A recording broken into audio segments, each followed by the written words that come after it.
Hey, good evening, USA, International, Long Island, aka Strong Island, International, Canada, five spots of Brooklyn, Bronx, Manhattan, Staten Island, Queens. This is your man G Money Stacks, aka the Gregonator, YouTuber, host with the most misunderstood lonely nomad, unstoppable independent podcaster, and of course, rookie podcaster, also Queens, New York native, repping Laurelton, Queens, New York. And you're rocking hanging out with me and tuning into the 258th episode of Off the Meat Rack Chainz New York podcast. Live and direct from StreamYard alongside with YouTube and alongside myself is the Instagram live feed of the podcast show page. Make sure you turn on your notifications so you could find out when each episode is going to be dropping. All right. And I do apologize for delaying the episode. Um had a little had to get a little me time, a little mental health stuff, you know what I'm saying? And I hope y'all had a great weekend or whatever. And and I hope everything is all good mentally, physically, and spiritually, and everything else in between. Speaking of which, if you missed any new and previous episodes whatsoever that's already been dropped or whatever, don't worry about that. I got y'all covered. All you need to do is go ahead and grab that subscribe button on the YouTube channel page, G Money Stacks 555, where you see all the New York episodes on there. Leave a like and a comment along with the episodes and topics. Tap the noni bell alongside with alerts so you can be reminded of when the show goes on the air via live stream, along with the date and time of the podcast recording. And also, stay tuned for more of your content, upcoming episodes, previous episodes. Download the episodes, very important. Yes, download the episodes and of course listen, stream, and watch the episodes. Of course, share the episodes, share the videos, and of course tell a friend to another friend. And of course, spread the word. Word of mouth is important. And I'll handle the rest at the end of the podcast show recording. All right, so all right, so we're gonna get into a little something right here. Um let's cut to the chase with New York Mass Transit Files right here. Let's do this.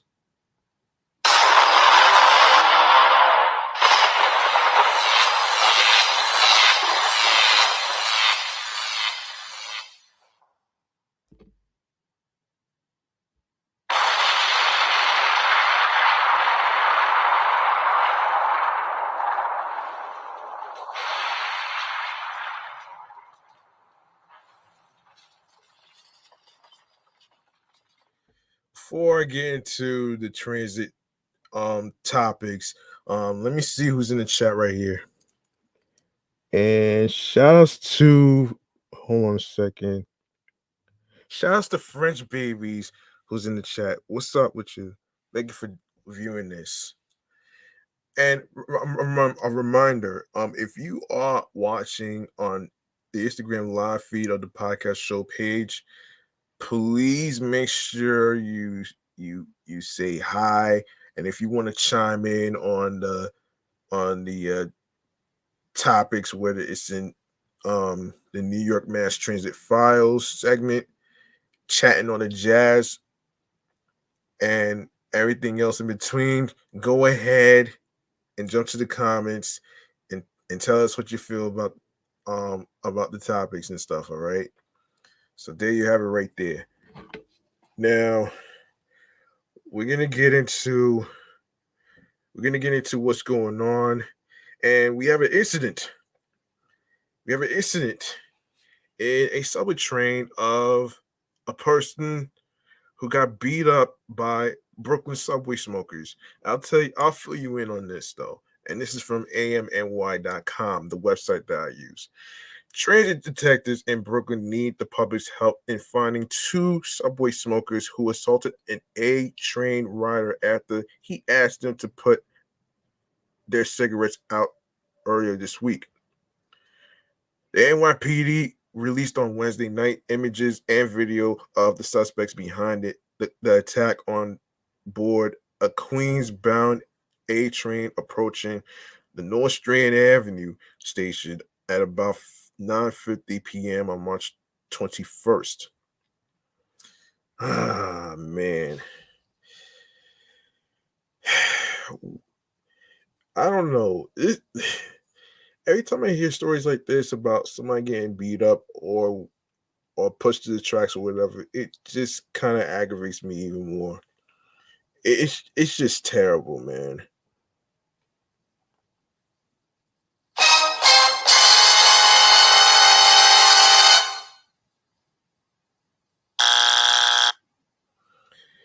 Yeah, it is pretty terrible though, man. But yeah, one more thing.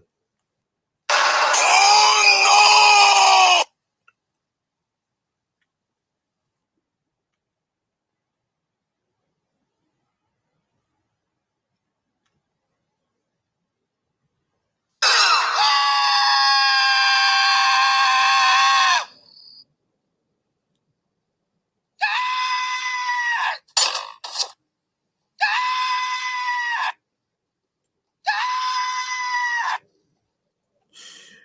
Yeah, so they ain't want hold on.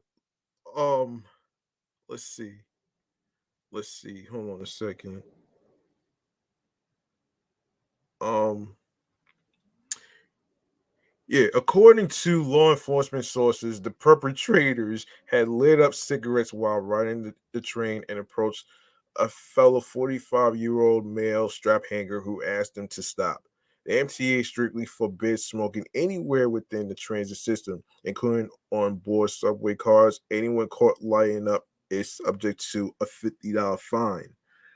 Ooh, a $50 fine.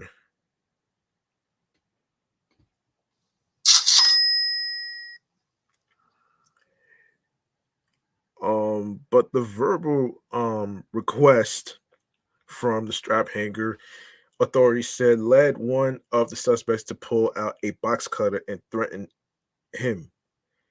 Another individual then struck the back of the rider's head with an unknown object. Police said that the smokers then departed the A train at North Strand Avenue and fled in an unknown direction. The incident was reported to the 79th Precinct and NYPD Transit District 30. The victim suffered a head laceration but refused medical attention. One of the suspects is shown standing outside the A train car with several shopping bags on seats nearby, flashing a peace sign at an individual who took their photo during the incident. Of course, anyone with information regarding the perpetrator's whereabouts can call Crime Stoppers at 800-577-TIPS. For Spanish, dial 888-57-PISTA. You can also submit tips online at crimestoppers.nypdonline.org or on the Twitter sphere, NYPD Tips. All calls and messages are kept confidential. Next, we have another transit situation involving the MTA facing a difficult budget crunch. Here's what's happening here. The MTA must focus on increasing safety and improving service to get riders back onto the New York City subway or risk further exasperating no is exacerbating um, the agency's financial woes, according to a new report from State Comptroller Thomas DiNapoli. Riders are not returning to subways, trains, and buses fast enough. Sorry about that. Um, Fast enough to The MTA turned its finances around, the Napoli said in a statement. When the COVID-19 slamdemic hit the Big Apple, it unleashed devastation on public health. But the MTA's fiscal health was yet another consequential loss, as New Yorkers stayed home and avoided public transportation.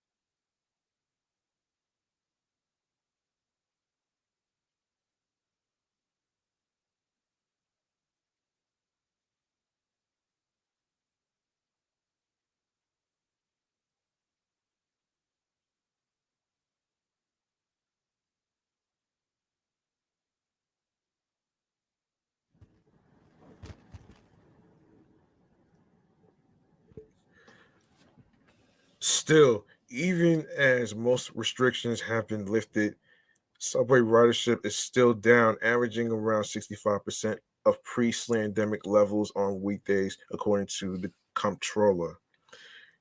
To reach a target of returning ridership to 80% of pre-slandemic levels by 2026, the Napoli said the MTA needs to focus on delivering safe and reliable service. While that may seem obvious, the Napoli's report hammers home the stakes at play. In a survey of riders in the fall of 2022, nearly half of strap hangers reported utilizing trains and buses less that they did prior to 2020. And MTA customers called out three major factors: the perceived lack of safety on public transit, remote work eliminating the need to travel, and poorest service. On the public safety issue, oh boy. Yeah, on the public safety issue, the Napoli noted that the crime rate has increased on the subway. Jeez, that's crazy, man. Ah, man, the thing about idiots who commit crimes, man, like it's like seriously, it's just it's too much, man.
Okay, where were we? Yes. Still, even as most restrictions have been lifted, subway ridership is still down, averaging around 65% of pre-slamdemic levels of weekdays, according to the comptroller.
Sorry about that, folks. I had to lower the volume because of the planes flying by. Anyway, to reach a target of returning ridership of 80% of pre-slandemic levels by 2026, the Napoli said the MTA needs to focus on delivering safe and reliable service. That's true. While that may seem obvious, the Napoli reports hammers home the stakes at play. In a survey of I think I yeah. In a survey of riders in the fall of 2022, nearly half the strap hangers reported utilizing trains and buses less that they did prior to 2020, and MTA customers called out three major factors: the perceived lack of safety on public transit, remote work eliminating the need to travel, and poor service. Jeez.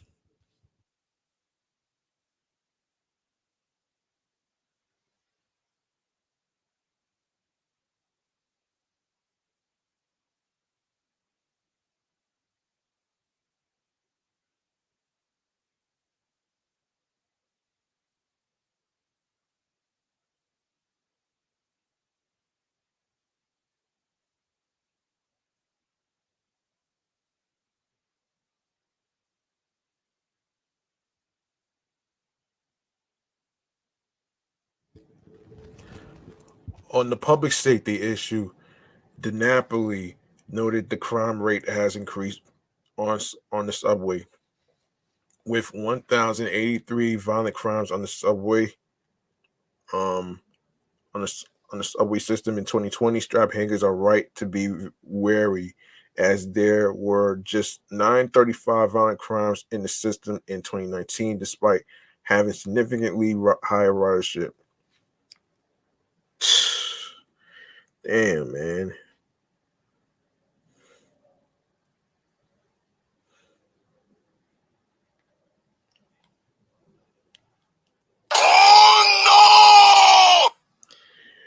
Oh no is right. Oh no is right though. um oh man. So according to the MTA safety no study rather, Less than 50% describe themselves as satisfied with the personal safety situation by 2022. There is room for optimism, though, as the year-over-year incidents of subway crimes between 2021 and 2022 indicate a trend moving in the right direction, which has resulted in a slight uptick in customer satisfaction. On the reliability front, just 84% of trains are considered on time, reaching their destination no more than 5 minutes late. That has led to major delays and frustration among riders. The MTA has worked to improve that situation as well, with new modernized train cars joining the MTA's fleet that should help stabilize the on time performance of Big Apple trains.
Okay.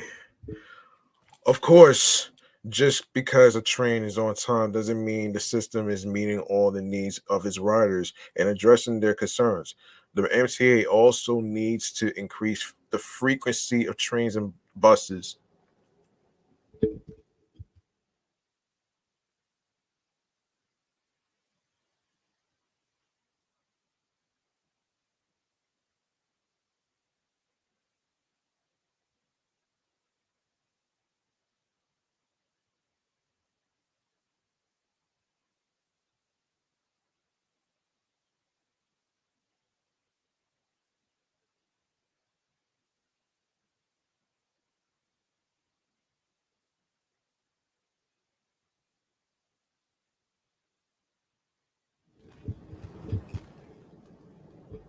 When strap anchors are forced to wait on platforms and at bus stops for long stretches of time, they rightfully become disgruntled,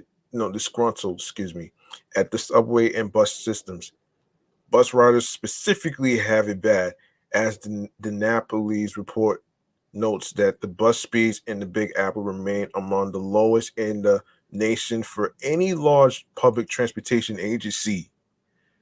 In order for the MTA to get riders back onto trains and buses, and therefore to collect much more needed money in fares. The agency needs to ensure that both the reliability and the frequency of transit options improves, as well as the safety the of those riders.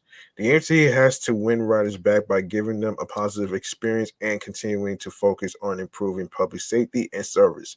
Riders and taxpayers who are being asked to pay more for service should be clear on how these funds will be used to build up on recent steps to make the ridership experience better.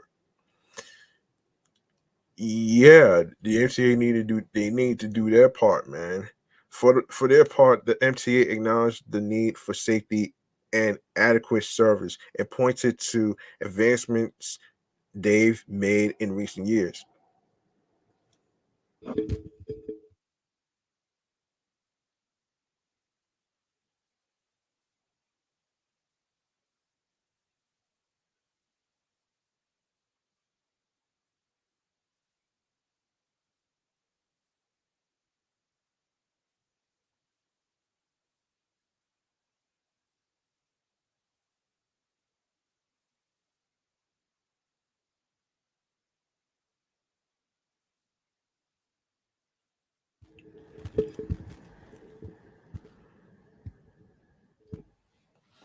End quote. The comptroller is right. Mass transit is essential and safety.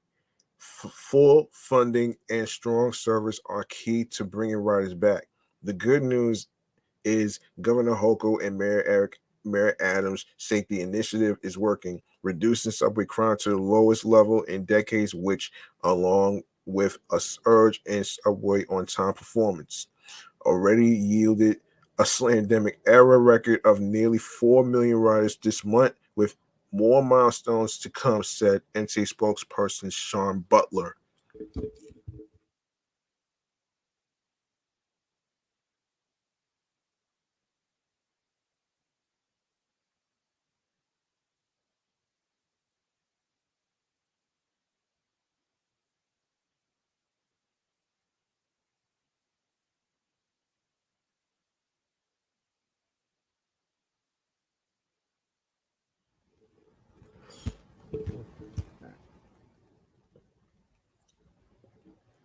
Okay, let's go to our next topic.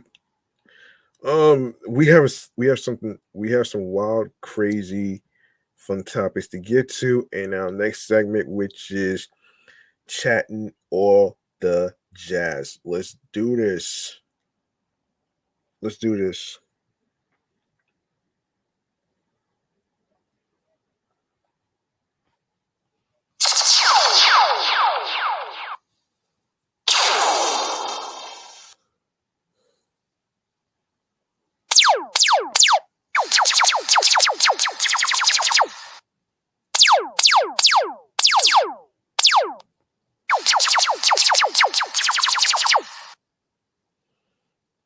Okay. One more thing I need to do.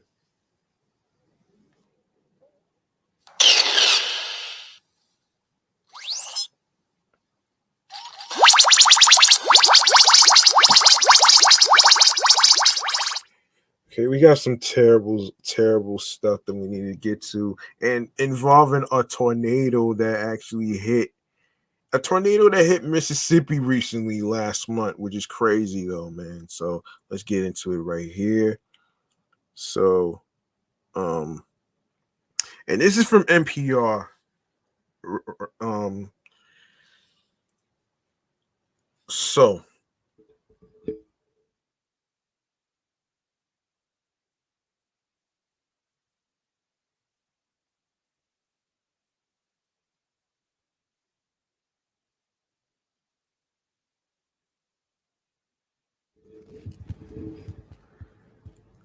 a rare long track tornado left a trail of devastation across western Mississippi on Friday night, killing at least 25 people, tearing buildings, and leaving thousands of homes without power. At least one person also died in storms in Alabama.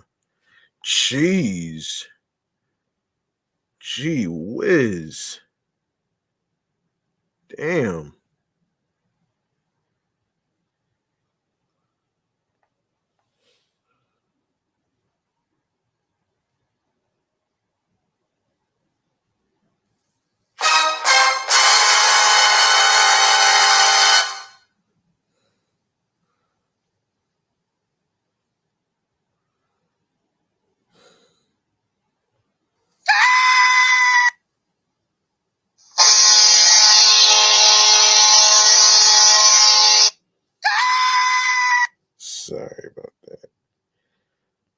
Um, Give me one measly second.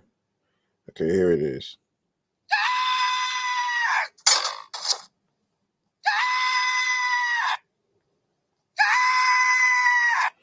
Okay, let's get all right.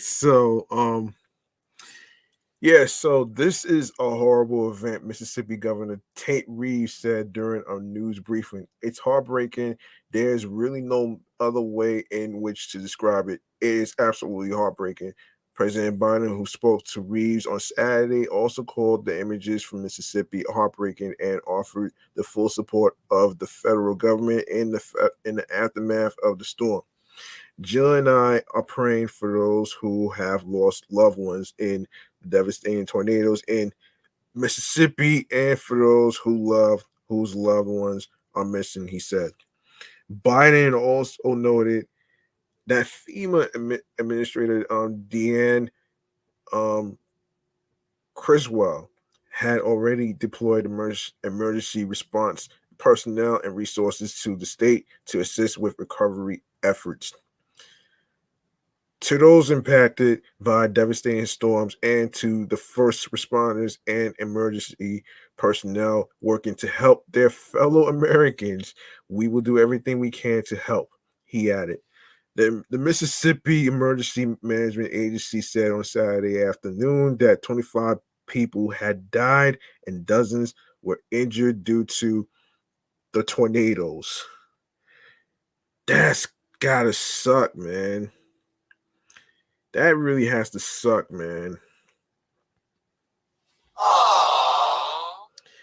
That has to suck, man. You know what I mean? And officials noted that local and state rescue teams had been deployed overnight and resources were available for victims impacted by the destructive weather. In Alabama, the Morgan County Emergency Management Agency confirmed to NPR that at least one person in that state had died after a mobile home overturned during tornadoes. The storm left a trail of devastation behind. A tornado landed in Rolling Fork, Mississippi, which is about an hour's drive of Jackson around 8 p.m. local time, according to National Weather Service meteorologist Lance Parallel. Um, Rolling Fork Mayor Eldridge Walker told CNN that his city is gone. Walker, who has been surveying the wreckage in his town, said the damage and devastation is widespread. He added that several residents have been found trapped in their homes and rushed to hospitals while emergency responders search for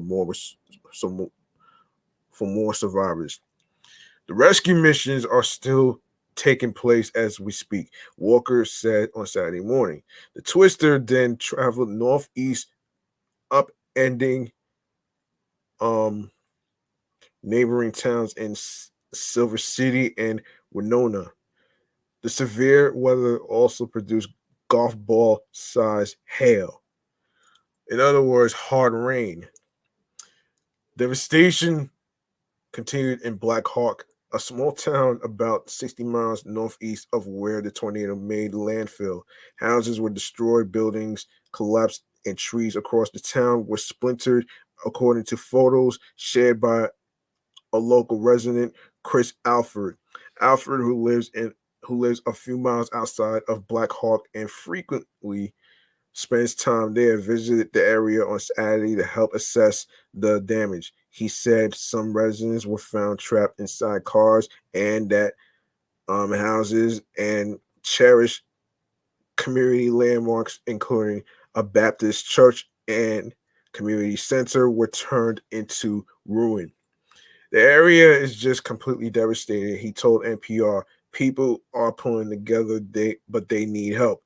Reeves declared a state of emergency in the affected area. FEMA Administrator Deanne Criswell told Fox News on Saturday afternoon that she was working with Reeves to get a federal emergency disaster declaration request written as quickly as possible.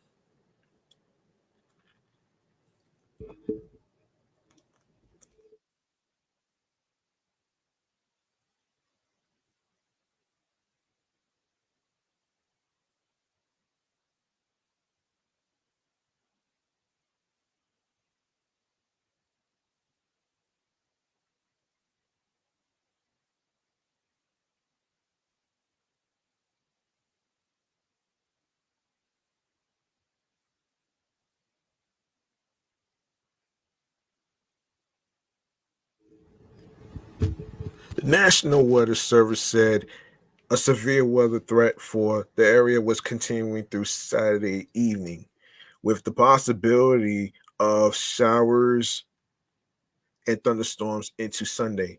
Experts say such a long lasting tornado is very rare. In total, the tornado spanned roughly 170 miles per hour and lasted over an hour, which parallel of the NWS described as very rare. This is one of the more rare tornadoes that we've seen in recorded Mississippi history, given its longevity and strength over a period of time, he told NPR.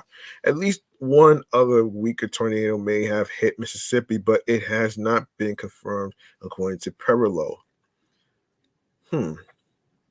Reeves said, hang on a second.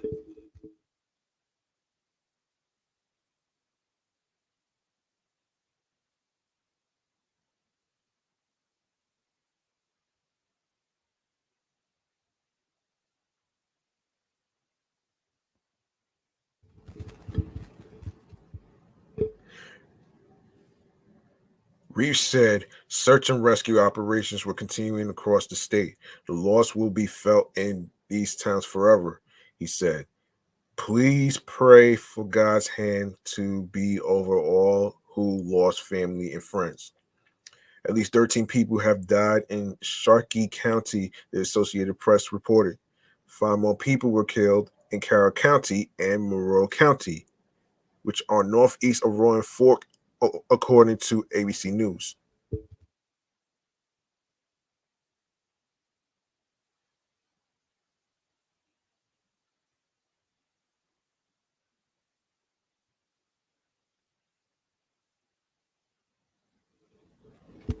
In a Facebook Live video, Mississippi Highway Patrol Trooper Jose Watson also confirmed another death in Silver City.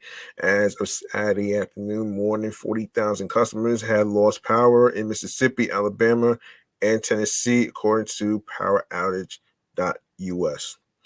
In Alabama, residents in Hamilton and Marion County reported roof damage, down trees, and power lines, according to um, A1.com.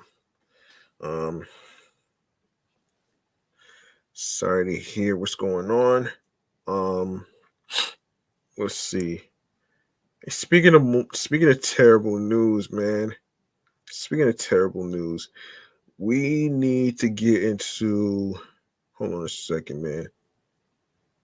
Hold on a minute here.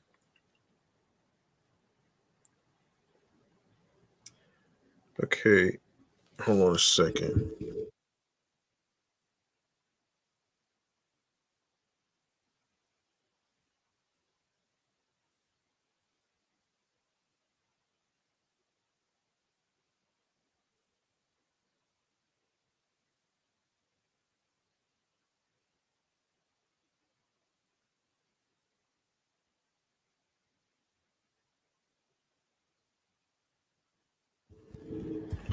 Yeah, we gotta talk about Ticketmaster.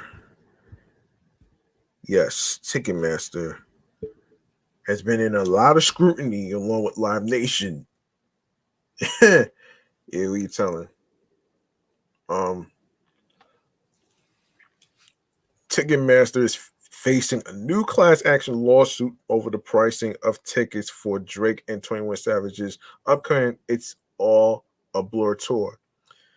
LPC Advocate Incorporated, a law firm based in Montreal, Canada, filed the suit on Thursday, March 23rd, claiming the ticketing company intentionally misleads customers for its own financial gain.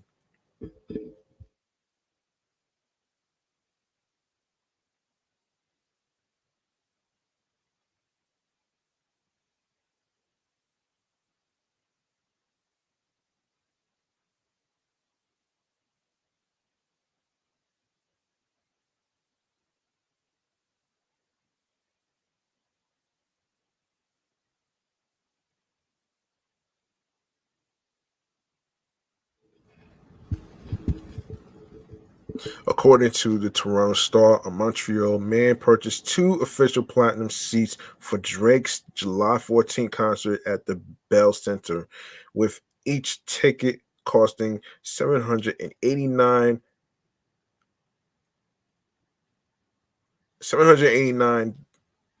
dollars and 54 cents. Damn. Damn, son. That's crazy for a damn ticket. Look, I'm not surprised about all of this, man. And look, Taylor Swift fans actually went through this shit too, as a matter of fact. So that that right there is it's not really surprising to me though. But hey.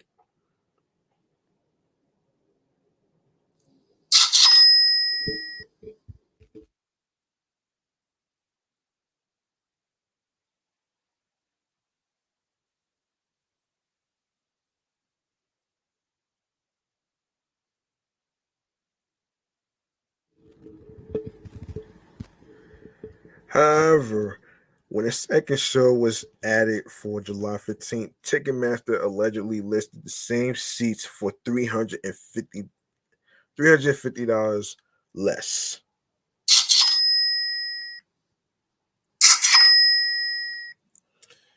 Yeah, that's really got suck too. But anyway, um, what else?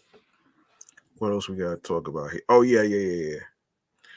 LPC believes Ticketmaster knew about the July 15th show in advance and withheld the information from consumers. The filing also alleges that the official platinum seats were just standard seats sold at an artificially inflated premium in bad faith.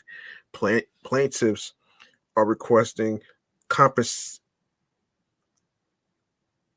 compensatory damages in the aggregate amount of the difference between the prices charged for official platinum tickets and what their regular price ought to have been, plus $300 each in punitive damages.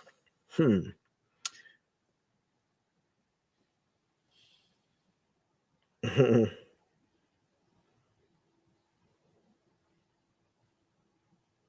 Yeah, crazy, right?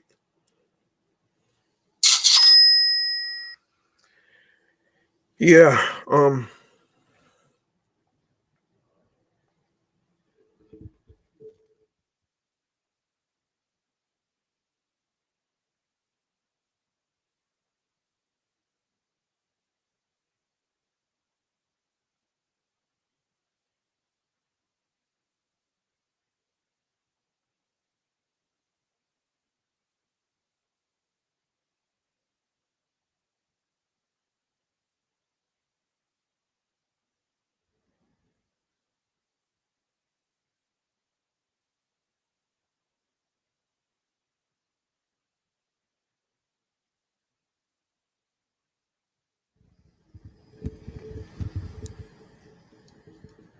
This is the second major lawsuit against Ticketmaster since the December 2022 fiasco involving Taylor Swift's Era Tour.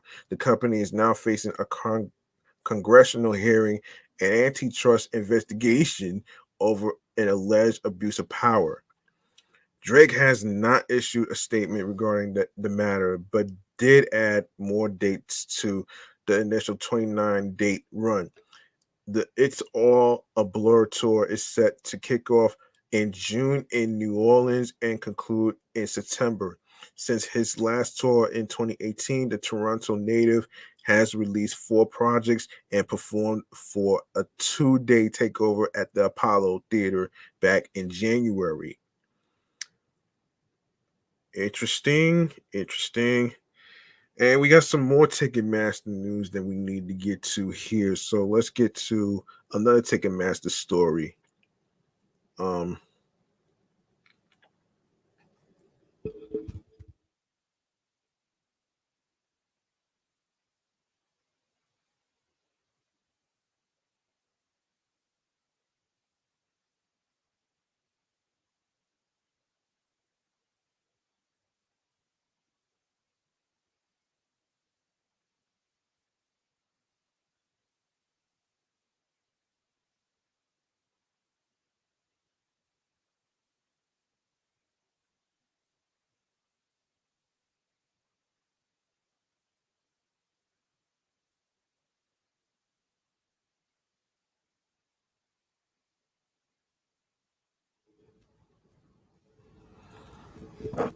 okay. Yeah, so in other Ticketmaster news, this is just crazy, man. Okay, so a Ticketmaster sign outside the Beacon Theater in New York City in 2020. Um, Ticketmaster and Live Nation were allowed to merge in 2010 despite vocal objections by some artists, operators, consumer groups, and others. So here's what's happening here. Um, and this is according to NBCnews.com. Hold on.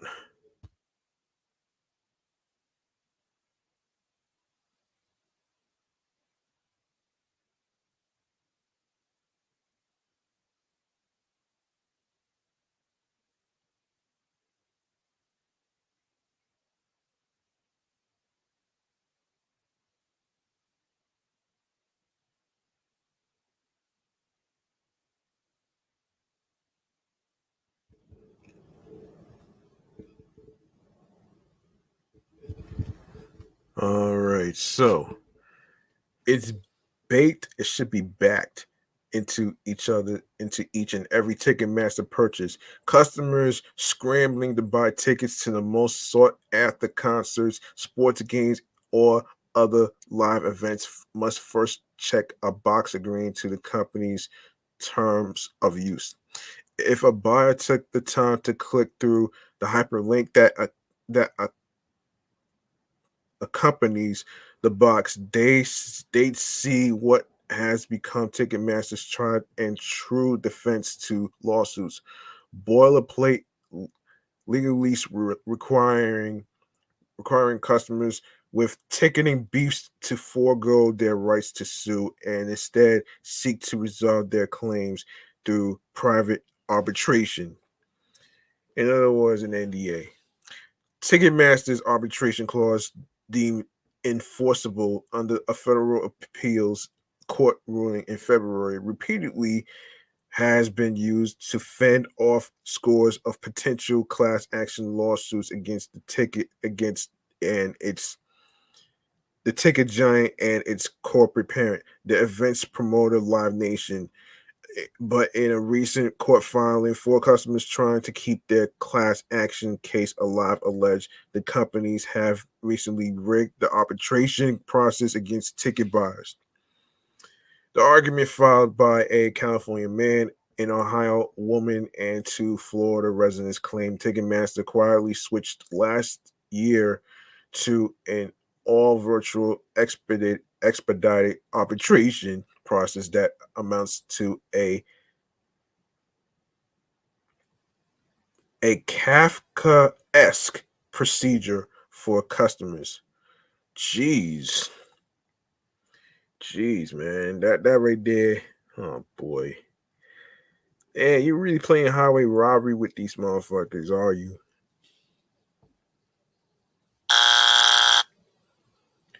And that right there is just plain wrong.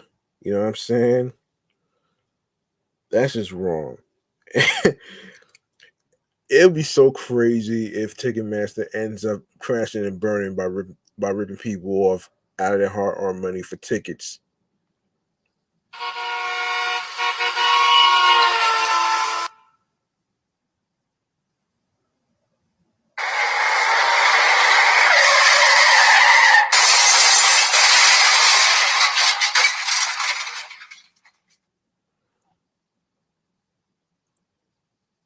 Hold on.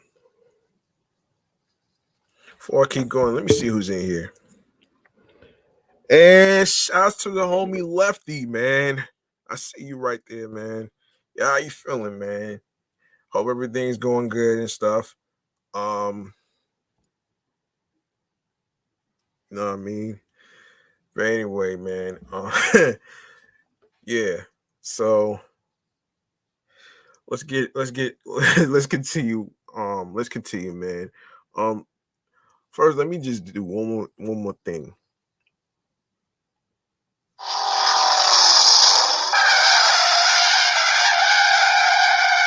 Why don't you look me up?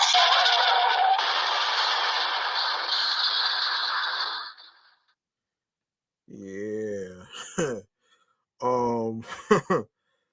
Okay, so the process handled by a startup New Era ADR stifles customers' due process rights by restricting evidence, prohibiting discovery, and allowing arbitrators to rule on multiple customers' claims at once without even holding hearings. Lawyers for the plaintiffs allege. um the changes made and mounting legal complaints are so unconscionable that the Federal Arbitration Act, which protects valid arbitration procedures, shouldn't apply, they claim. If it's successful, the plaintiff's argument would advance their case. Scott Heckman, um,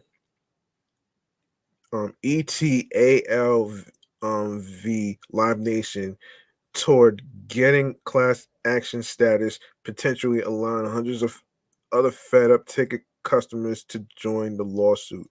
It also could provide a blueprint to get around Ticketmaster's seemingly ironclad arbitration clause for other pending class action complaints filed by customers who say they've been wronged by what they allege are Ticketmaster's monopolistic tactics, including a recent crop of cases filed by dozens of miffed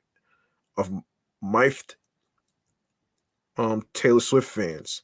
Ticketmaster is a company that's been able to keep itself, if not bulletproof, largely unscathed, said Adam Wolfson, in Los Los Angeles-based lawyer representing the customers. They have a very, very tough arbitration clause. That's the nut that people have been trying to crack for years. They include Wolfson's law firm, whose clients in a different case lost a key ruling in February when the Ninth U.S. Circuit Court of Appeals deemed Ticketmaster's arbitration clause valid under the federal arbitration law and upheld the dismissal of the 2020 class action suit. Live Nation and Ticketmaster were using a different arbitration firm to handle disputes covered under that case. But the companies which didn't respond to requests for comment said in court filings that there is nothing about New Era that's remotely substandard for the industry, let alone unconscionable. Companies often seek to use arbitration to resolve disputes more quickly and cheaply than through litigation, which can lead to lengthy, and costly jury trials. Live Nation's lawyers called the Heckman's plaintiff's argument an improbable gambit that's wasting the court's time. A lawyer for New Era ADR, a Chicago-based startup that launched its virtual arbitration business in 2021 amid the COVID slandemic, separately called the plaintiff's claims misleading and incorrect in an email. A hearing is set for May in federal court in Los Angeles. Um, yeah, so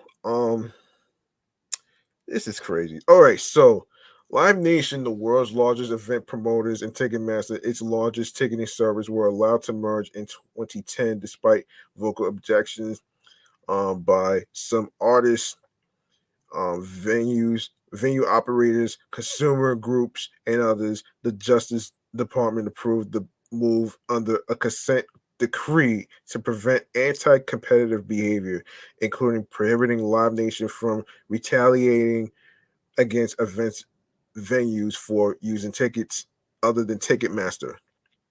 The plaintiff's argument is the latest brought by fed up concert goers and other customers who've tried and mostly failed to take Ticketmaster to trial despite the arbitration clause.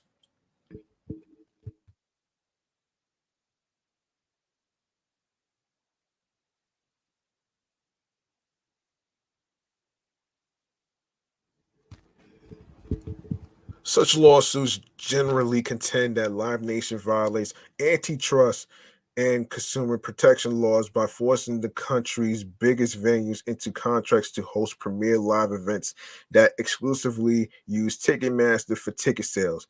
Then, after having eliminated the competition, the companies impose super competitive fees on ticket prices to reap huge profits from customers who have no other choice but to pay them to see their favorite artists or teams perform, the suit say.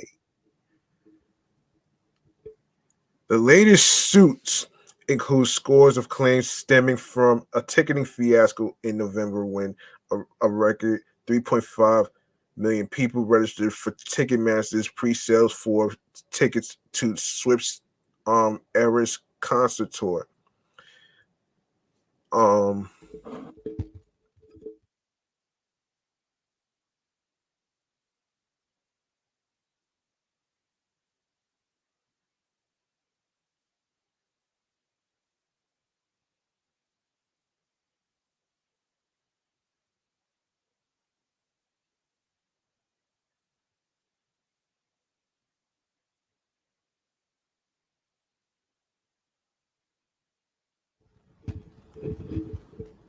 High demand during pre-sale purportedly reserved for verified fans crashed Ticketmaster's website and left an insufficient remaining ticket inventory, the company said.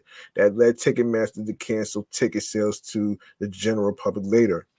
Ticketmaster executives later acknowledged that a staggering number of bots and scalpers had infiltrated the exclusive pre-sales events. Only 1.5 million fans nationwide managed to buy tickets, while 2 million more were waitlisted. Tens of thousands of fans who were unable to secure tickets ended up buying scalped tickets at double the original prices or more in the secondary resale market, a growing part of which Ticketmaster also controls. Many of those fans have sued Ticketmaster, claiming the fiasco was an orchestrated scheme by Ticketmaster to squeeze every last dollar from a captive public. Scrutiny of Live Nation and Ticketmaster has intensified in recent months since the Swift debacle, which renewed calls among some consumer advocates and members of Congress for further investigation of the company's practices and a re examination of their 2010 merger. Already, the Justice Department had found the companies had repeatedly violated the terms of the 10-year consent decree to prevent an anti competitive ticketing monopoly that led a federal judge in 2020 to extend the decree by 5.5 more years and impose $10 million in fines and other costs against Live Nation. Ooh.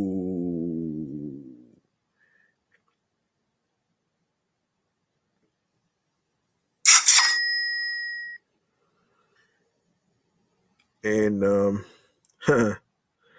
Live Nation CEO Michael Rapino said on the company's annual earnings call in February that company officials remain in constant conversations with the DOJ monitors and do not believe there have been any violations. Meanwhile, the company continues to stand behind Ticketmaster's arbitration clause to defend against the mounting lawsuits. As in the Heckman case, Live Nation's lawyers already have filed a motion in one of the Swift fans' lawsuits contending the company can't be sued because the customers already agreed to privately arbitrate claims out of court. But Emre um Emre Aloy Loli, hold on. Loyola University, excuse me for the debacle here, for the butcher here.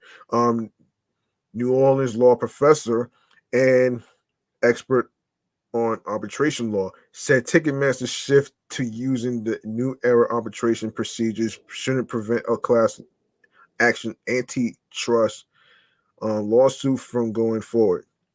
Um,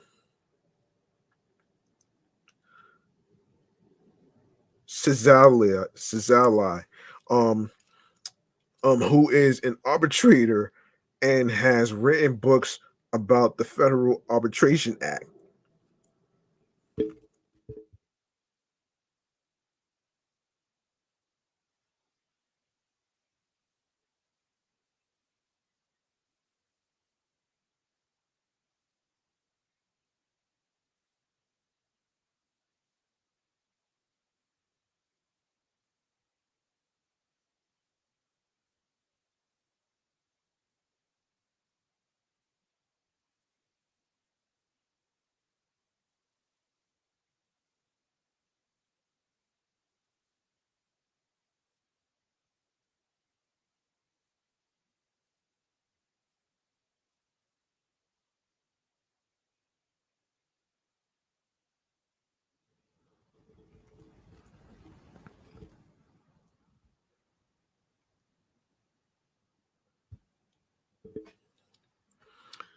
Okay, yeah, so where was I? Oh yes. So arbitration law said Ticketmaster's shift to using the new era arbitration procedures shouldn't prevent a class action anti-lawsuit from going forward. Wait, yeah. Cizalai, who is an arbitrator and has written books about the Federal Arbitration Act, said arbitration procedures are good for resolving simple disputes, but not for evaluating complex antitrust claims.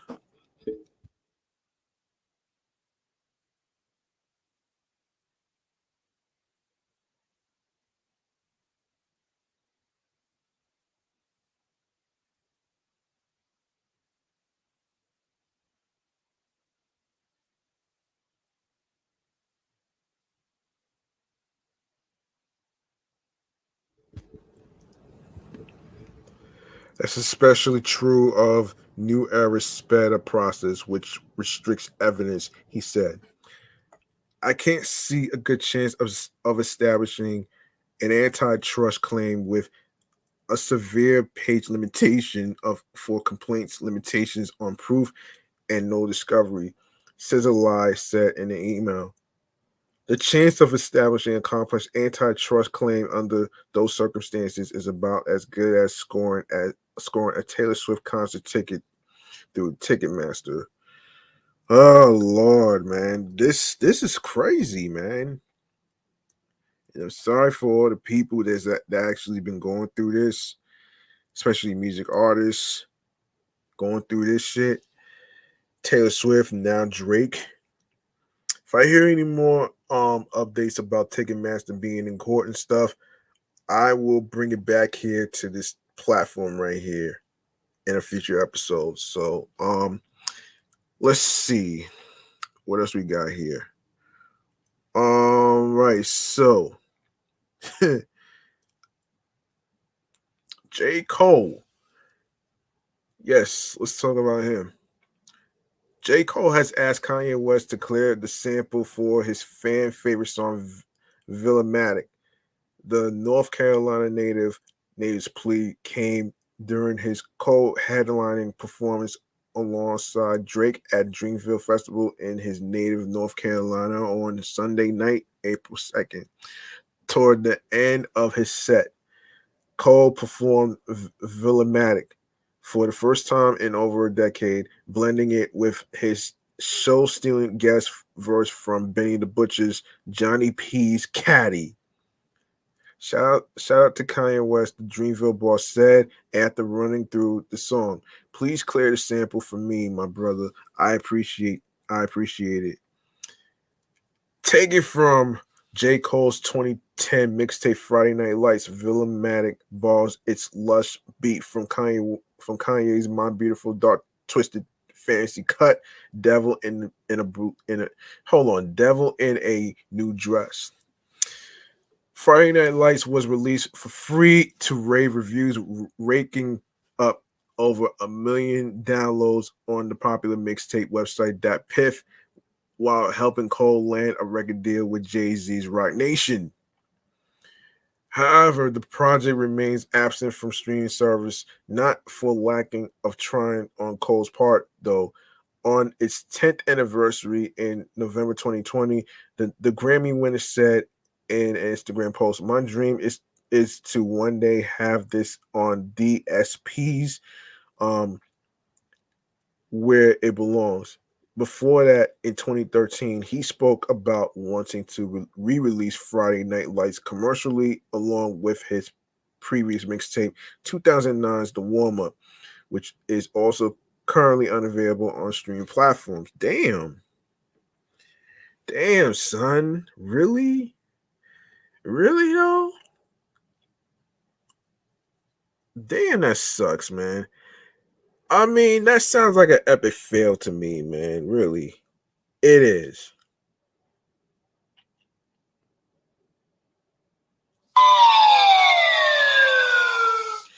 Yeah, that part too, man.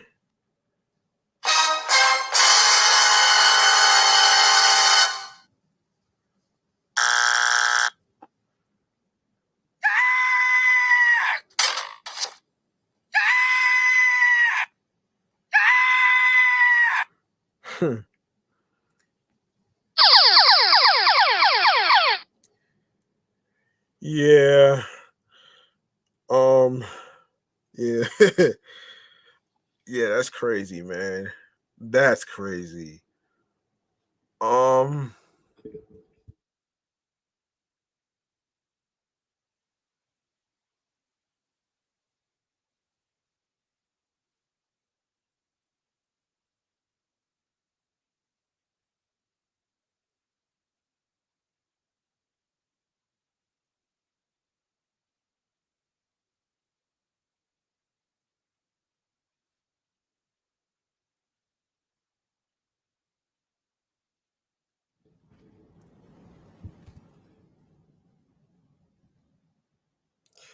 Yeah. So the 20-song project features a plethora of other samples, including Erica Badu's "Didn't You Know," Too Deep for the intro, Cassie's Must Be Love, Back to the Topic, and Stevie Wonder's My Cherry Amour, Love Me Not, although it's unclear if those have been cleared.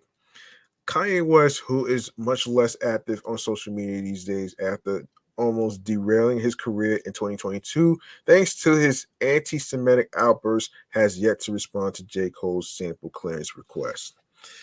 I told y'all I was not doing any more Kanye West stories, man. So that's out the damn window. The pair has shared a rocky relationship in recent years, with many fans believing Cole subliminally dissed Kanye on his 2016 song "False Prophets," justifying that half-ass shit he dropped. We always buy it when he tells us he a genius, but it's clearer lately it's been hard for him to look into the mirror lately. There was a time When this nigga was my hero, maybe that's the reason why his fall from grace is hard to take. He spit, which is true, man. This is so fucking true, man. And I have to say, man, I actually agree with this.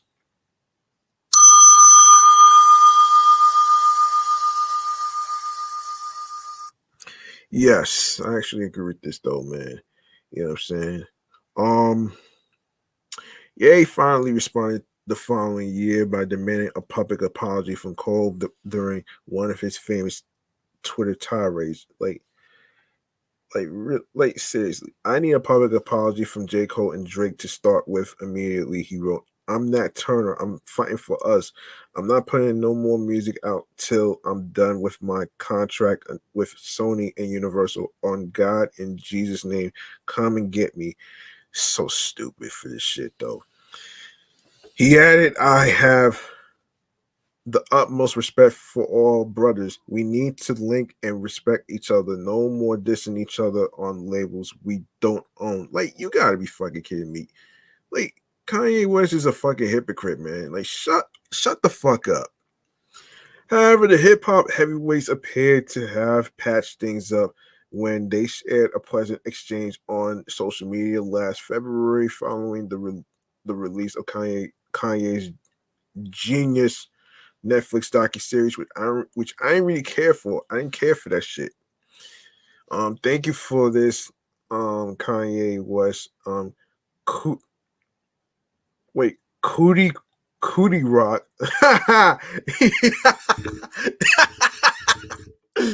Oh shit. Oh man, phenomenal, vulnerable, powerful, sad, inspirational, insight, wonderful, masterful. Grateful to have watched. Cole wrote on Instagram, "That's love, family." Ye wrote back while sharing a screenshot of Cole's post on his own Instagram page. Yeah, yeah, right. Anyway, man. Um, so all right, let's move on to some let's move on to some brighter, lighter, fun stories, shall we? Um, so Nicki Minaj breaks records. Um, yeah, so 5 years ago, Nicki Minaj achieved a major milestone in her career that proves she is top one of the top hip hop artists in the rap game. The queen of hip hop surpassed the late Queen of Soul Aretha Franklin for having the most Billboard Hot 100 entries by a female artist on this day in 2017. Yeah, that was March 10th, 2017. For the Billboard Hot 100 chart ending April 1st, 2017, Nicki Minaj premiered three songs on the tally: No Frauds featuring Drake and Lil Wayne, Regret in Your Tears, and Changed It with Lil Wayne. Um, this bumped her total up to 76 Hot 100 appearances, which passed Franklin's total of 73. The late soul singer held the crown for nearly 40 years until June 18th, 1977, before Nicki smashed it. Following her historic chart achievement, Nicki spoke on her Queen radio show in 2018 and paid homage to Franklin, who died on August 16th, 2018. "It's no secret she's an icon of all icons," she said. "I don't know anyone who she hasn't inspired." The Queen's New York rapper who's a hold on a second.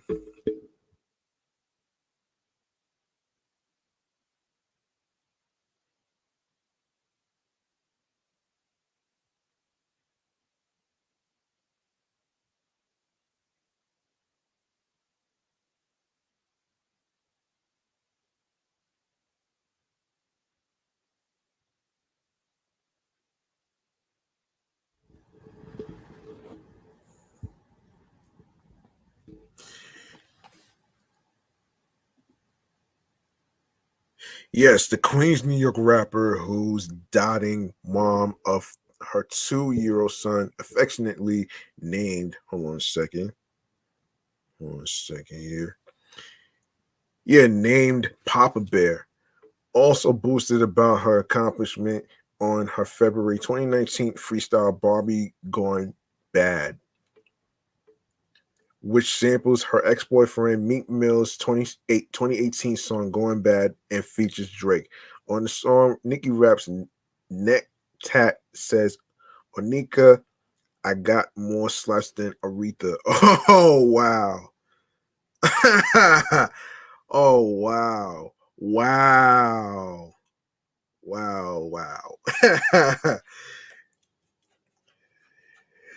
you you got you have to really wonder about that bar, man. You really gotta wonder about that lyric.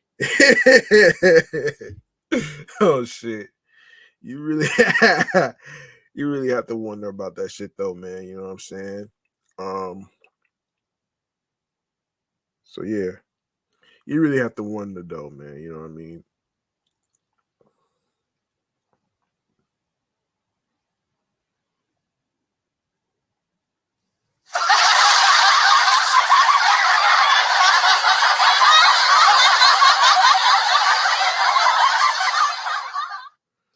Yeah, that part too. Um, all right, what else we got here? Oh, hold on. Let me continue where I left off here. Yes. Oh man. So and Nicki Minaj continued to break records on the Billboard Hot 100 chart. At that, on on on the 16th of May 2020, Nicki Minaj and Doja Cat became the first female rap duo to rule the number one spot on the Billboard 100 with the Say So remix. Additionally, on July 18th, 2020, the 40-year-old rhymer broke her own record of having the most Billboard Hot 100 entries by a female artist with 110 chart entries.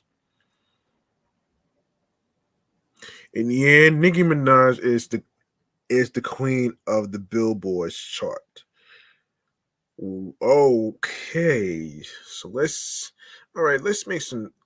We gotta let's make some noise, man. You know what I mean? Yeah, let's make some noise for Nicki Minaj breaking records and being able to break the record of the late great Aretha Franklin on the Billboard 100 chart. Let's go ahead and make some noise.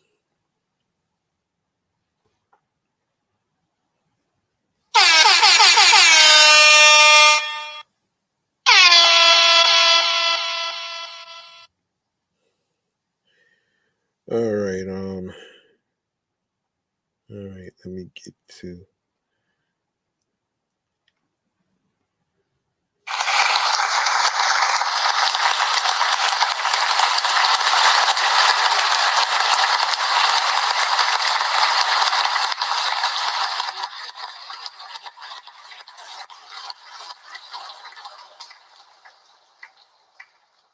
All right, we got more to cover here. We got more to cover here actually. So let's get to our next subject. The next subject we have to talk about is um all right. Speaking of congratulations, let's congratulate the Breakfast Club on Power 105.1 for being on not only BET but also on VH1.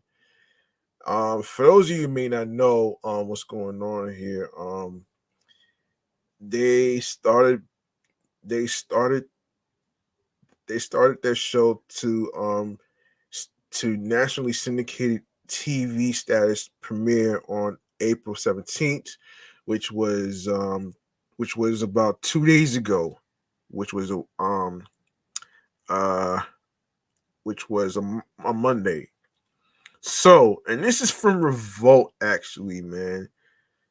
So, Charlamagne the God and DJ Envy have found new homes at BET and VH1, but rest assured, there's no split happening. The two will be taking the Breakfast Club to the Paramount Global owned cable networks in a new partnership with iHeartMedia.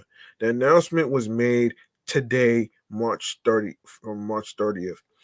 BET has been the home of so many cultural institutions like Rap City and 106 in Park that have shaped a generation. Charlamagne the God shared in the press release. Those shows laid the foundation for the Breakfast Club to stand on and grow into the cultural institution that um, we have become. We look forward to the carrying on the tradition, the radio host continued. BET and its sister station VH1 will air The Breakfast Club on BET Mondays through Fridays for hour-long shows at 9 a.m. Which started April 17th. Um, yes, the Thea Mitchum, iHeartMedia's executive vice president of programming, added The Breakfast Club and BET are a perfect partnership. We're excited to team up with BET to expand the reach of The Breakfast Club as they continue to entertain, enlighten, and uplift culture.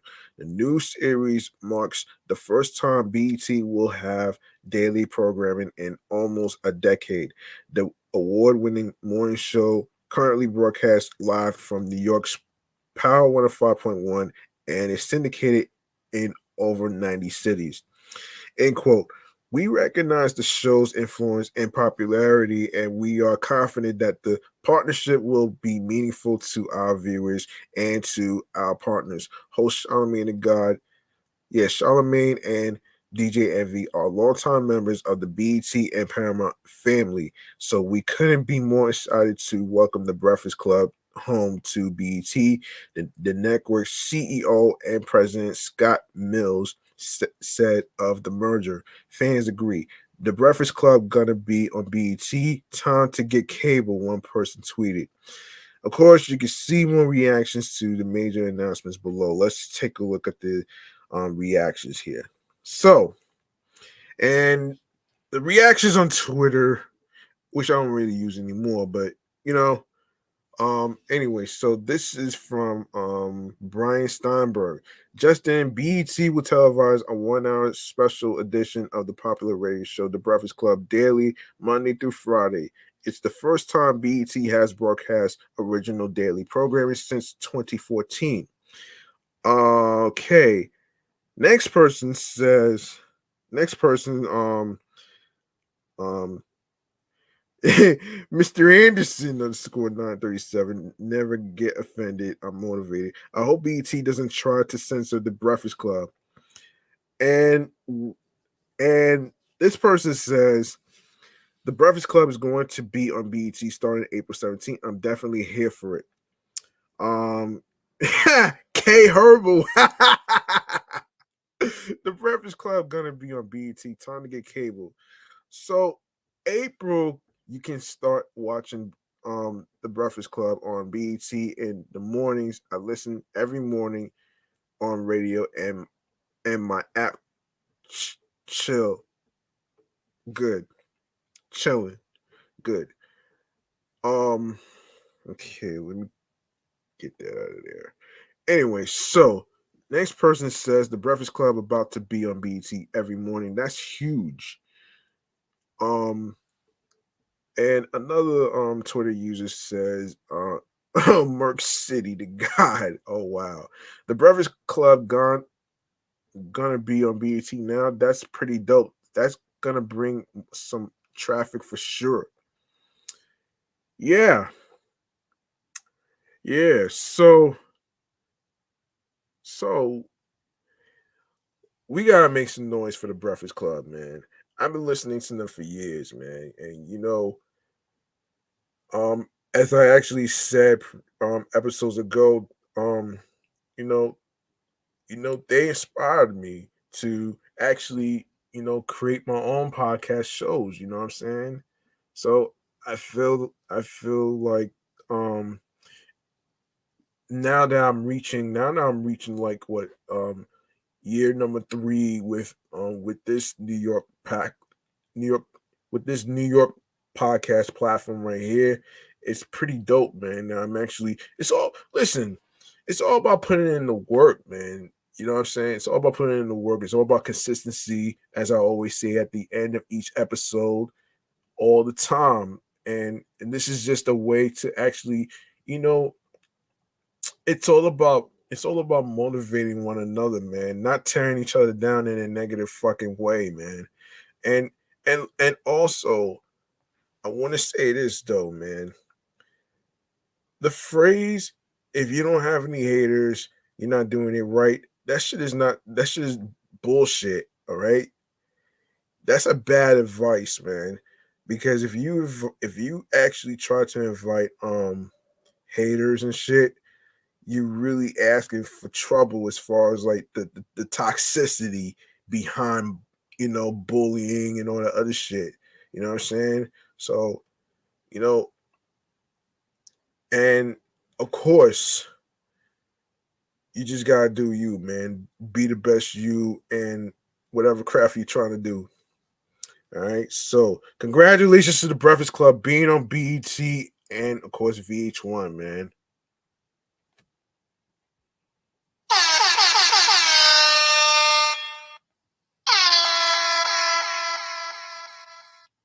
Let me see.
All right, I will be tuning into the Breakfast Club, man, especially tomorrow.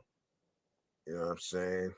Um anyway, man, that's pretty dope, man. You know what I'm saying? That's really, really dope. Um so let's see, what else do we have left to talk about here? Let's see. Let's see what else we have. Oh, wait a minute here. Wait a minute here. Wait a minute. So Moneybag Yo decides to open up a restaurant. Um, and I want to actually feature him in this segment right here. That I haven't done in a long time, which is called. Let me see. Hold on a minute. Yes, Black owned Trendsetter shoutouts, man. So this segment is dedicated to Moneybag Yo for opening up a restaurant.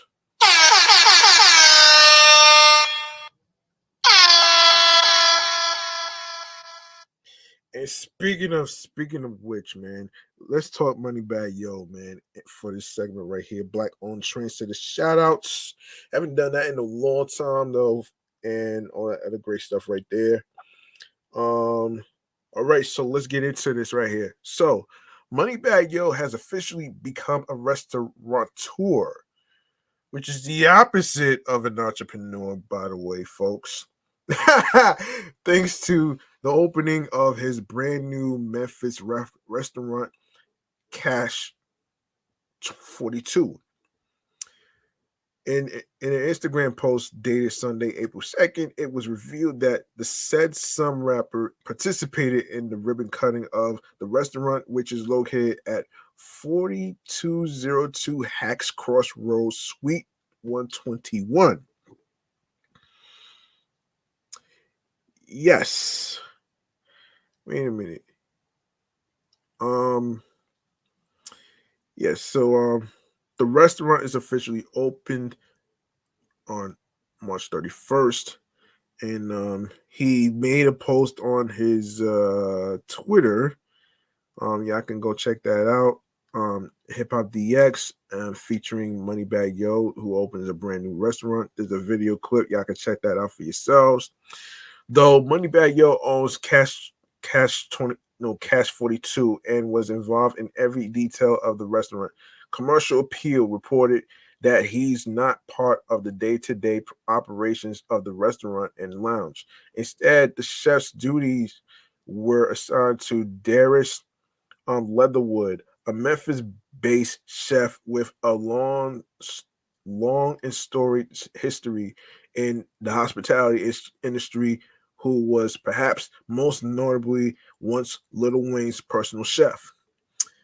Before I continue, let me see who came to the chat right here. Let me give a shout out real quick. Shout outs to the Info Brooklyn Ford. Info Brooklyn Ford. I'm glad you viewing this. Thank you for watching. Anyway, so let's continue here. Patrons can expect an elevated fine dining experience, which operations manager Jason Spicer said would also feature popular staples such as lamb chops and oxtail. Cash 42's opening provided some much needed positive publicity to Moneybag Yo, who recently came under fire for his reported involvement in a leaked sex tape. Come on, man. Really? Hold on.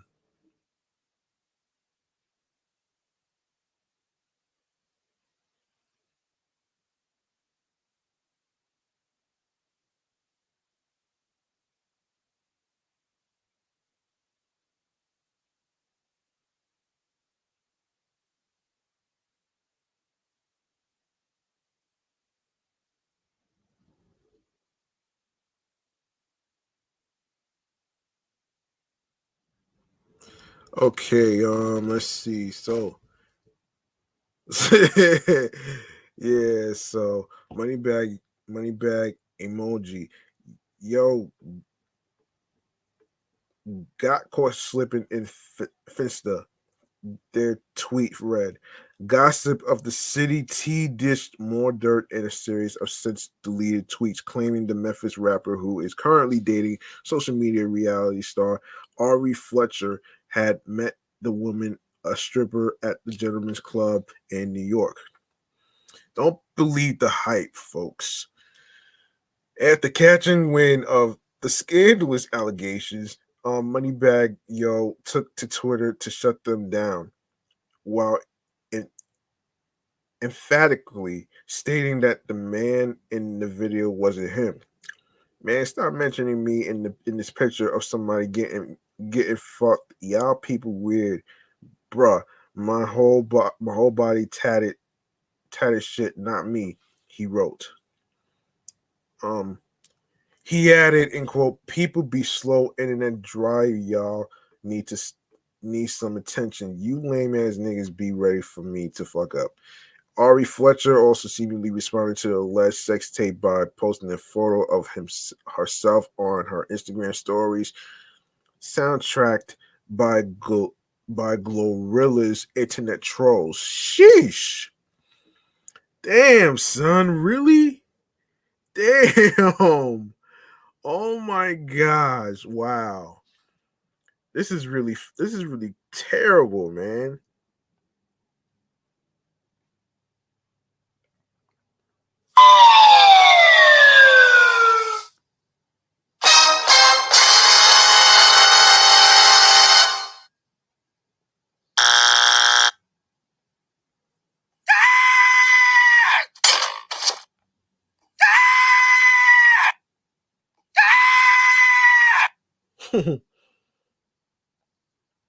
Yeah, that's really fucked up though, man. But anyway, ah shit, man, that's really fucked up though, man.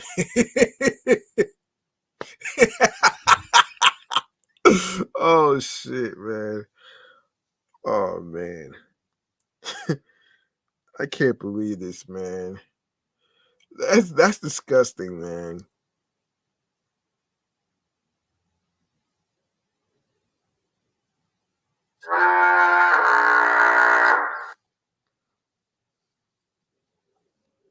Oh no! All right, man. Her post highlighted the lyrics "Fake it till you make it." That's the internet code. Watch out for the internet trolls. They be trying to satisfy them internet goals. Okay, hold on a sec.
Okay, there's another topic that I wanted to cover.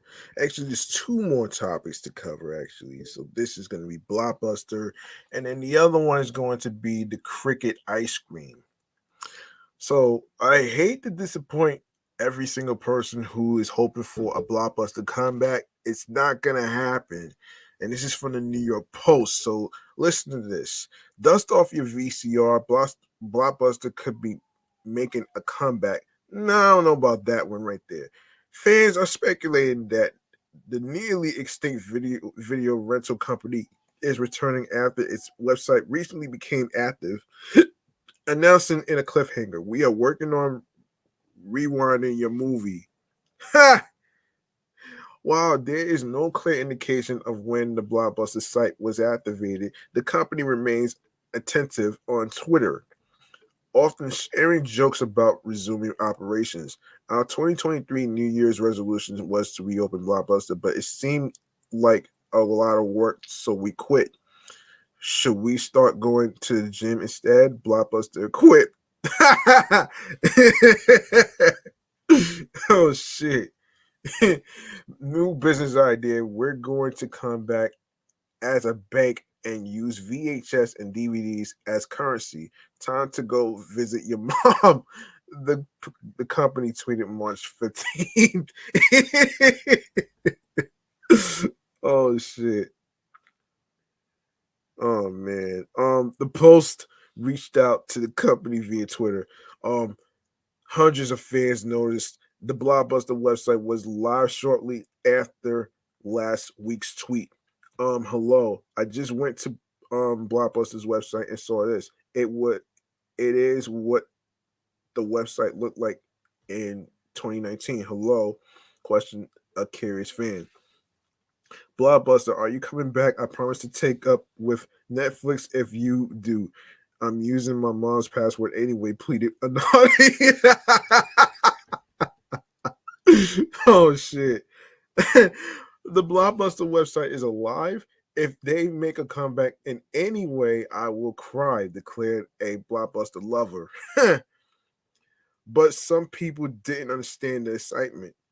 Why would anyone want Blockbuster to reopen? You want to go in person and pay to rent things again? I don't get it, tweeted a perplexed person. A 1990s fixture, Blockbuster tried to adapt to the evolution of rental movies, eventually mailing DVDs to customers, but its resistance to convert to a streaming platform spelled doomed, leading companies like Netflix to dominate the industry instead. Once boosting more than 9,000 stores, the movie and video game rental company closed roughly 300 surviving corporate owned storefronts in 2014, leaving a new franchisees to fend for themselves. Now, only one Blockbuster location remains in Bend, Oregon. Oregon. Oh wow. Oh man, the last Blockbuster documentary premiered in 2020, ironically streaming on Netflix, sharing the story of the company's demise and the last flickers of hope for the Oregon location. While maintaining the classic retro look, the storefront has become a draw for tourists purchasing nostalgic merchandise and locals renting movies. The store even released an ad in last month's Super Bowl with the general manager noting a spike in merchandise sales afterward. And a few months ago, listers and New Gold Empire opened a Blockbuster themed pop-up bar in LA, which is Los Angeles, um, encouraging customers to rewind back in time. Attendees received an admission ticket that resembles the Blockbuster membership card, which allowed them to explore the once popular space and drink cocktails. Some fans are highly anticipating a Blockbuster return, even though VHS tapes, VCRs, DVDs, and DVD players are rare in most homes. But one man tweeted he is still holding on to one particular VHS tape, hoping to return it to Blockbuster. Finally, I can find out how to return the VHS of Battlefield Earth. People quickly reminded him to make sure you rewind it and prepared him for the overdue expenses, tweeting, "Your late fee will be epic." That's not gonna happen. That's not gonna happen. So, just to show, Blockbuster's not coming back, man. Unless you want to go to fucking Oregon, then maybe you probably gonna be able to have a long drive over there. Oh man. Oh man, that's funny right there. Speaking of funny, man, I didn't forget to cover the cricket ice cream story, which is kind of crazy. Oh shit, man. Um Oh my gosh, man. Oh man, that's gonna be crazy funny though, man. But anyway, Yes, cricket ice cream. Yeah, you heard me. You're probably wondering who the hell came up with this idea, man. And I hope nobody puts actual crickets in the ice cream. Worse than Ben and Jerry's putting marijuana in their ice cream. Ah. Oh shit. Oh man. Anyway, man. This is according to NPR, the website. So um oh man, the store is taking advantage of new EU regulations to introduce the flavor. It's made with Wait, hold up. It's made with cricket flour, heavy cream, vanilla extract, and honey, topped with whole crickets. Wait a minute here. Wait a damn fucking minute. Who the hell asked for this shit, man? You know good and hella well you're not gonna have people eating ice cream that has fucking crickets, man. Yeah, oh shit. It's so fucking ridiculous, man. It's ridiculous. It's ridiculous, man. Oh man. Oh my gosh, man. Oh my gosh. Rewind. Okay, so in case you didn't know, so so the store is taking advantage of new EU regulations to introduce the flavor. It's made with cricket flour, heavy cream, vanilla extract, and honey, topped with whole crickets. Oh my gosh, man! There is a such thing as people coming. There is a Good morning, me Martinez. When it comes to ice cream flavors, it's easy Sorry to stick about to that. classics: chocolate, strawberry, vanilla. Yeah. An ice cream parlor in Germany. Sorry, if you want to hear this, listen to this. Parlor in Germany is taking advantage of new EU regulations to introduce a new flavor: crickets. It's made with cricket flour and topped with whole crickets. The owner says it's got some customers hopping for more. I've eaten crickets. It's okay. Your eyes have to get used to the sight. This person said that he eats crickets for real. Don't tell me that crickets taste like chicken because it doesn't.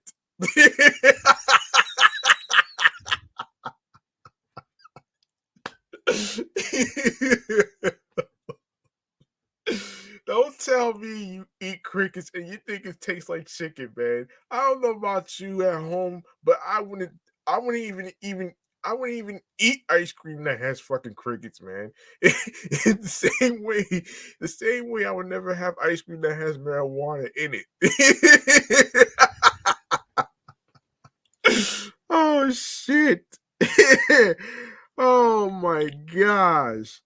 So this is from a host who goes by the name of A. Martinez. And he says, good morning. I'm A. Martinez. When it comes to ice cream flavors, it's easy to stick to the classics: chocolate, strawberry, vanilla. But an ice cream parlor in Germany is taking advantage of new EU regulations to introduce a new flavor: crickets.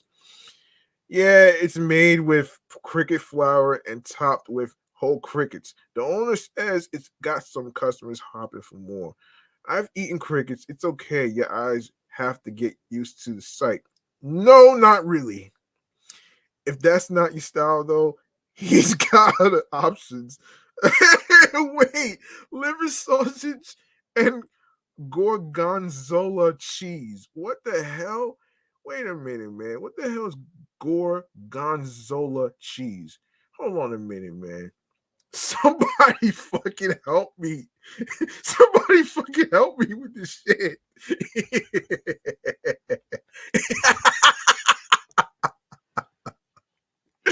Somebody fucking help. Somebody fucking help me with this shit. Cricket ice cream. I'm sorry for laughing, folks, but just bear with me though. It's just the idea. The idea that you would actually put actual live crickets, which is insects, by the way, folks, it's just beyond disgusting.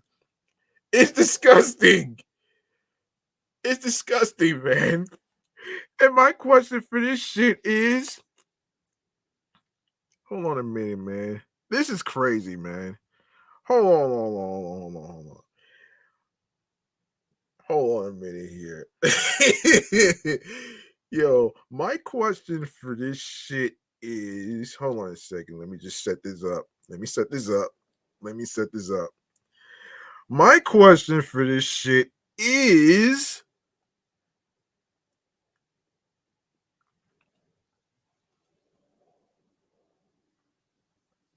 Why?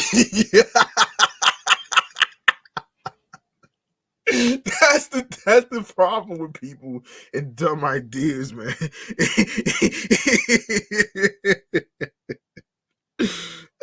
Oh my gosh.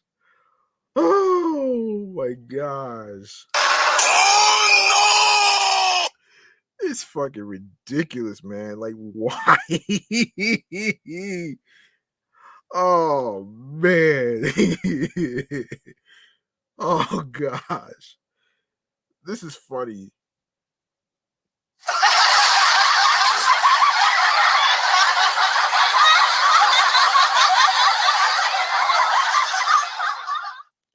Oh my gosh, man. This is so funny, man, to me. I can't even, I'm not even gonna hold you. That's pretty funny though, man. But I don't know if anybody's gonna try this damn ice cream. I don't know if anybody's gonna try this shit, to be honest with you. I don't know because I'm a little iffy about this shit. This is terrible. This is just plain terrible, man. You know what I'm saying? This is very terrible. A terrible idea, worse than Ben and Jerry's weed ice cream. Okay, I mean, think about this shit, man. Think about this shit before you even think about trying that shit, though, man. And what's next? You gonna put fucking crickets in your fucking cupcakes? No, don't do that, man. Don't fucking do that.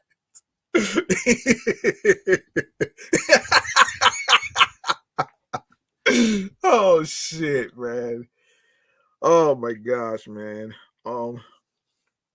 Oh man, this is just. Oh man, this is just too funny. This is too funny. I'm sorry. Um.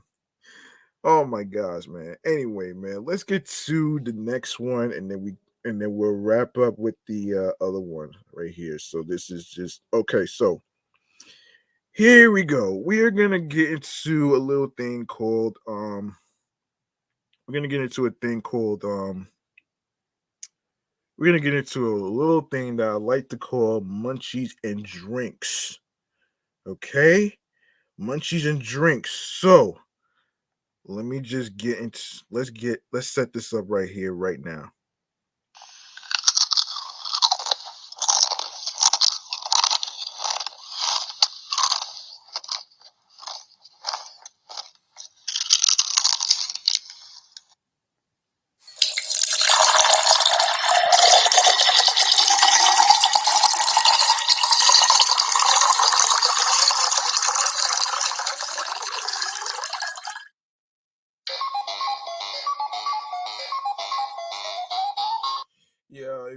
Yo, seriously, before I even start this shit, with Shake Shack, let me just say this though, man.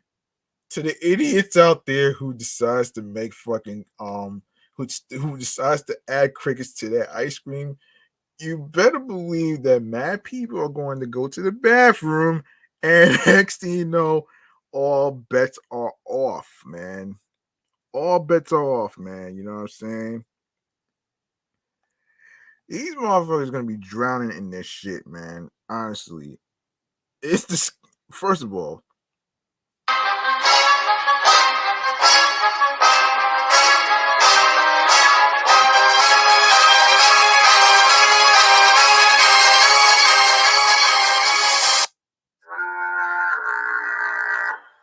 that's my point, man. That I wanted to make right there, man. But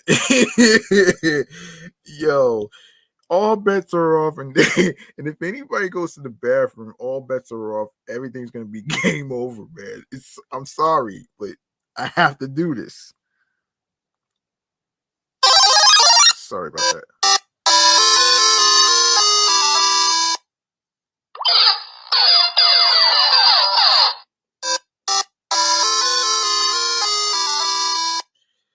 Now we get to Shake Shack.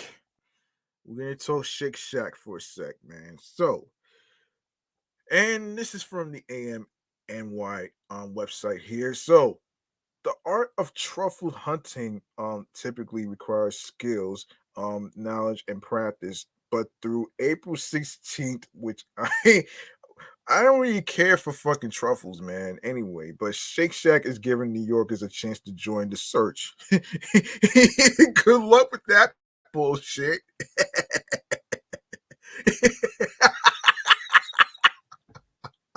Good luck with that bullshit. Anyway, in celebration of this white truffle menu, Shake Shack launched an immersive virtual truffle hunt where participants have chances to win prizes by scanning the QR code on billboards across Manhattan, Brooklyn, and Queens. The first steps are hunting for one of the 500 digital white truffle billboards scattered across the city and scanning its QR code.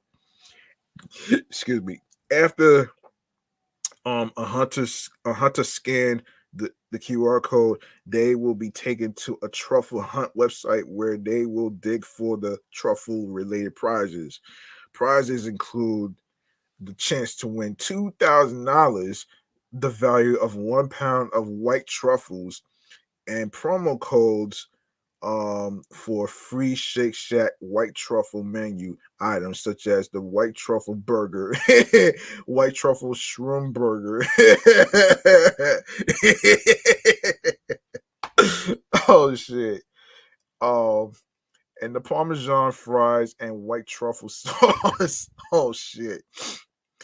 Um, Shake Shack encourages hunters to watch out for billboards located on tree-lined streets and not shy away from hunting in rainy weather.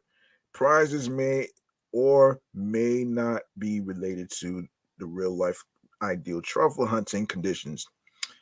And while the hunt ended around April 16th, the promo codes are valid at all New York City locations, with the exceptions of airports and stadiums through the end of the month. Another place I want to actually highlight is hold on a second. Another story that I want to highlight is the four New York City chefs go head to head in a new Food Network show. Um, Now before I even get into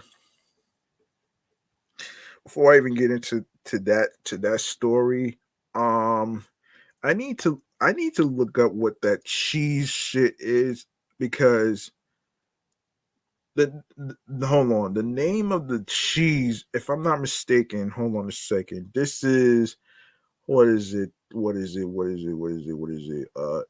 Gorgonzola cheese. Let's look up what that is actually. Just bear with me. Gorgonzola cheese. What is it? Okay, let's take a look at what it is actually. So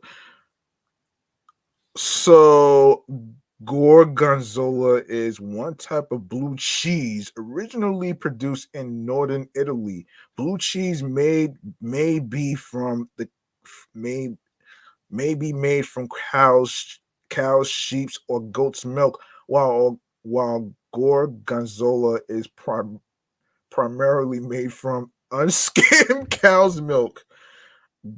Gorgonzola tends to have a milder taste and softer texture than other types of blue cheese. Okay, that's the breakdown of what that is. So, all right, so let's get back to the let's get back to the thing, man. Oh, and a little side note here in regards to, hold on a second. Hold on. Little side note here, man. You know what I mean? Hold on. If I could actually find that damn thing. Um, where is I? Ooh, oh damn. So let's get back to the Food Network. Yes, so here it is. Let me see how much time we got here. Okay.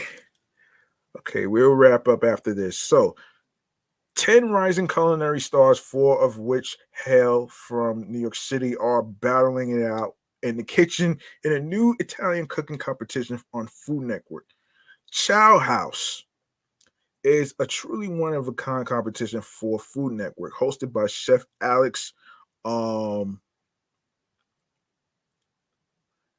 Alice Guar Alice um Garnash Garnash Alice Gorna Shelley,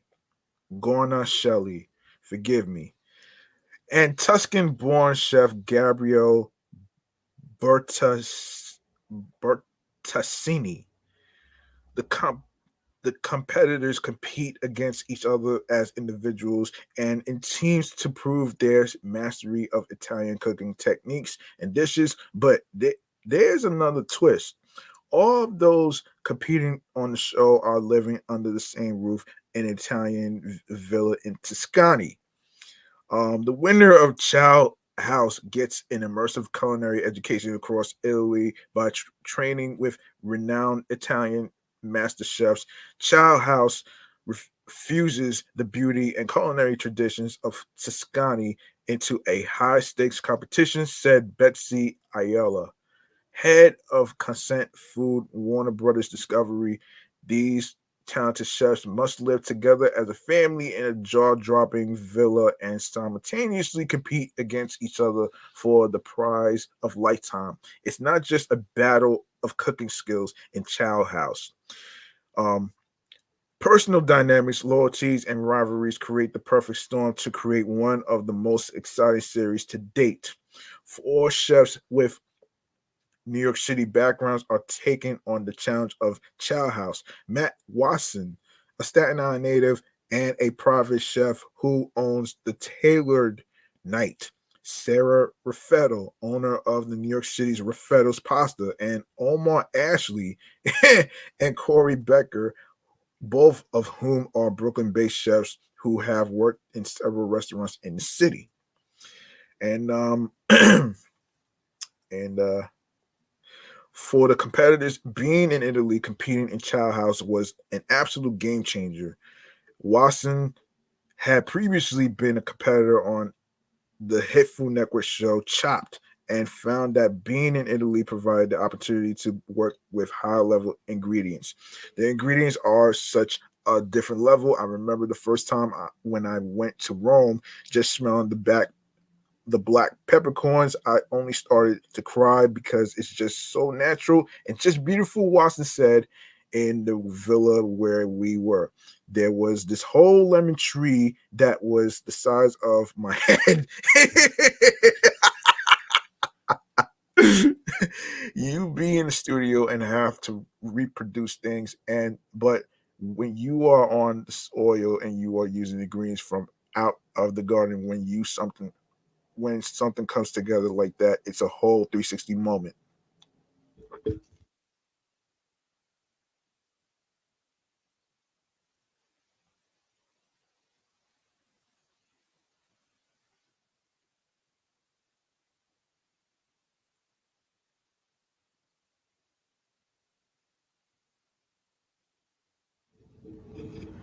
360 type moment. Said Ashley. It's like, wow, I'm actually here, and it actually made me want to do the best that I can because I'm actually using these Italian ingredients. Rather than being in the studio in New York, we got to really immerse ourselves in the culture that I love so much, to be surrounded by the ingredients and just being in that part of that world made it that much more special and more of a unique opportunity. Said Raffetto. In my mind, that made me want to take it out and do the best that I could, that much more, because it felt extra special. This competition was a much larger scale, being on location in Italy, and that being added to the pressure and the stress. I put a lot of pressure on myself to perform when it comes to cooking. And if the network is gonna fly us out and spend all this money and do all these things, that's a little added pressure, said Becker.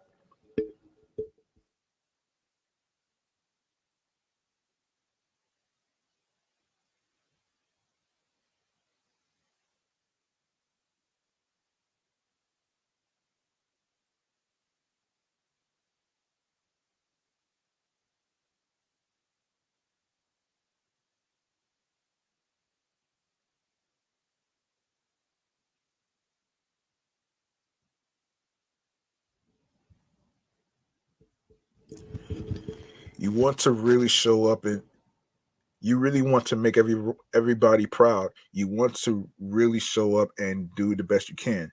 Like in other Food Network competitions, the contestants worked against the clock to create delicious Tuscan meals that must wow not only the judges but their fellow competitors. While some of the challenges are solo, for many of them, the chefs had to work in teams to create a meal. For Ashley and Becker, working in a team was something very familiar to them, having worked in bigger kitchens before. The team challenges didn't really bother me in a way that I think people would expect if they know me, said Becker. It's like going to work. You are in a kitchen surrounded by people that you may or may not really even know, especially their skill level. So you just kind of, at least for me, just kind of pivot into that mindset like, okay, I'm at work. Ashley noted that going against the clock proved to be a challenge throughout the competition. The biggest challenge was the time. Normally, when you put out food for a service or even for a party, you still have time to get it there when you have to, said Ashley.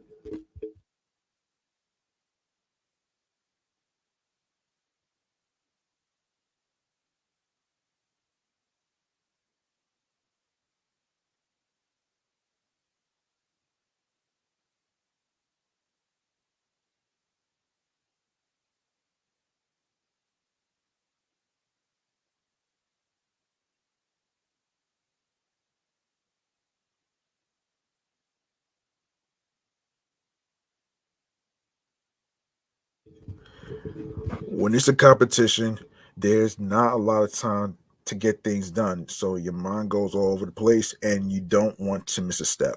Raffetto and Watson, on the other hand, found that though it could be fun and interesting to cook alongside these other chefs, the personalities clashing could be challenging at times.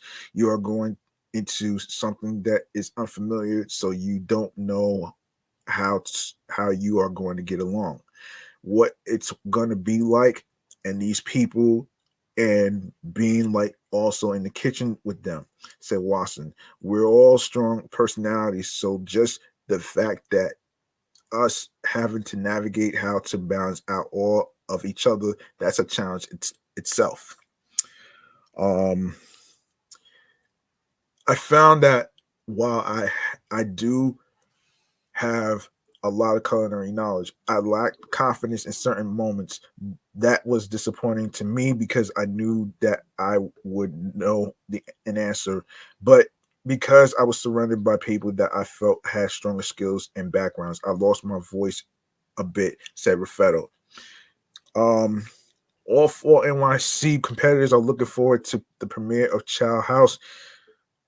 For Raffetto and Watson, who grew up in an Italian American household, they are most looking forward to viewers seeing their love for the cuisine that helped shape them as chef. I am primarily looking forward to people being made aware of my family business and how it shaped me as a cook, because you don't always have to go to culinary school to gain life experience and to learn what it is like to be a cook or to be a chef, because you don't learn everything in school, said Raffetto.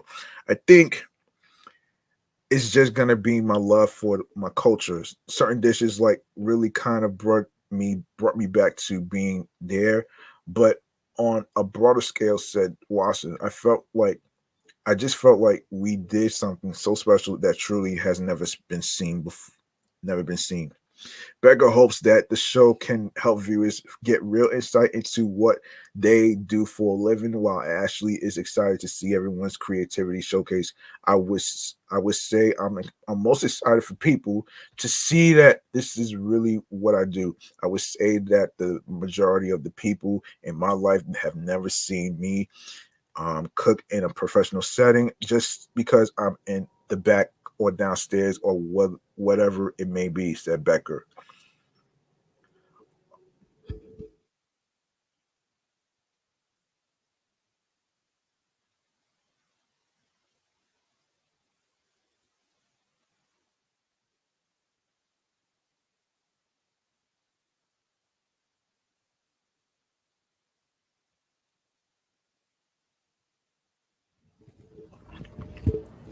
So there really is a completely other side of my personality that most of my friends have never seen. They know me as a relatively quiet, laid back person, but in the kitchen, I am the complete opposite. Everybody did bring something different with our different backgrounds culturally, where we're from. I personally don't feel like it was a one sided type of competition, said Ashley. I really feel like this group of people were put together to display who they were, and I think that they did that in a very beautiful way. Child House premieres at 9 p.m. Eastern Time Pacific Time. Actually, it premiered on April 16th on the Food Network and will stream on Discovery Plus the same day. You can visit foodnetwork.com/childhouse to find Italian cooking inspiration and follow hashtag childhouse on social to join the conversation. You can also follow the New York City contestants on Instagram, Raffetto, Pasta Aries, Petite Pasta Joint, and Raffetto's underscore pasta. Becker, um, Corey Tyler Becker, Ashley Chef Brooklyn, BKLYN, and Watson Matt underscore Watson underscore, and the Taylor Knight.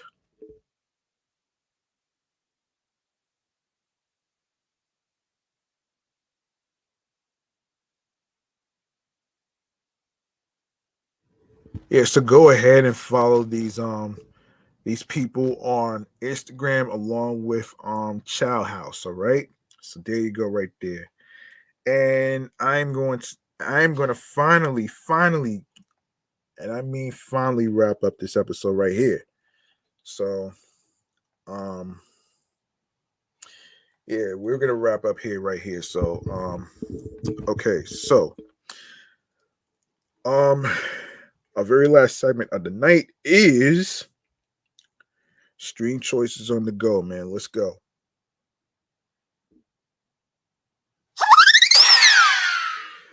Yes, of course. If you like to show some more support, why don't you go ahead and show your love by making a charitable donation to my cash app, which is G Money Stacks 555. That's dollar sign G Money Stacks 555. Capital GMONEY, lowercase MONEY, capital STACKZ 555. You don't need a lot of money to be from a rich family that's privileged to actually show more support. It's all about doing the best you can on whatever amount of money you decide and that you are comfortable with, you desire will be appreciated. Also, you can actually rate this podcast by going to Podchaser along with Podfriend and alongside with Spotify right there. All right. So without further ado, without further ado, in the meanwhile, you why don't you go ahead and also show your love by following Off the Meat Rat Chainz New York podcast on Facebook and Instagram alongside with my other shows that I do, which is Excellent Fun Vibrant Talks podcast, which is what TLKS stands for, and which is the sports podcast show that I do. And of course, be sure to follow the review show Meticulous Vibe Juice podcast alongside with myself, your homie G Money Stacks, which is G Money Stacks 555 in Queens, New York. All right. One moment.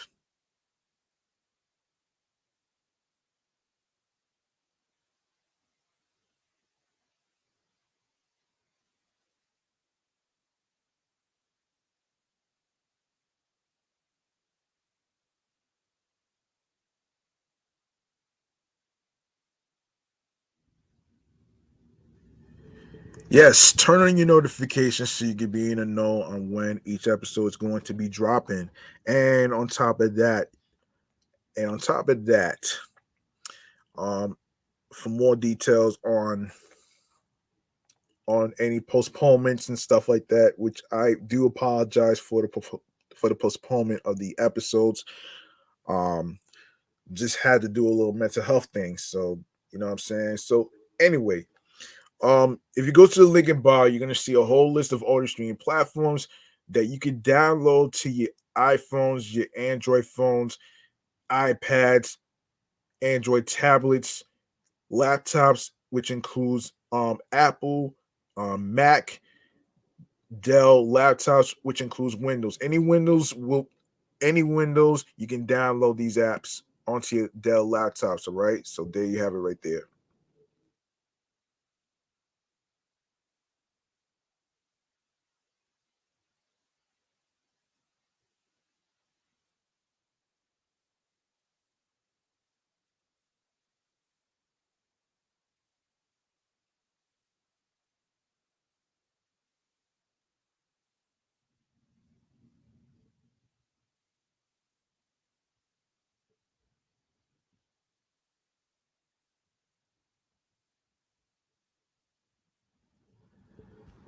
Okay, so um, all right, so here's the list of the audio streaming platforms with and everything in between.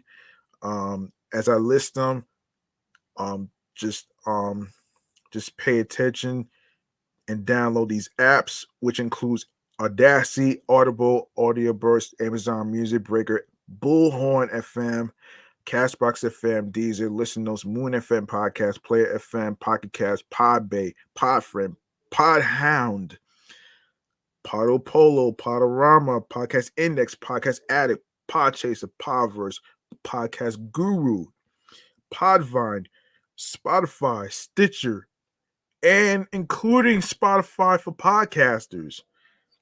TuneIn Radio, Google Podcasts, Radio Public, iHeartRadio, the number one app for music, radio, and podcasts. And you don't need a credit card or a debit card to download iHeartRadio. Hold on.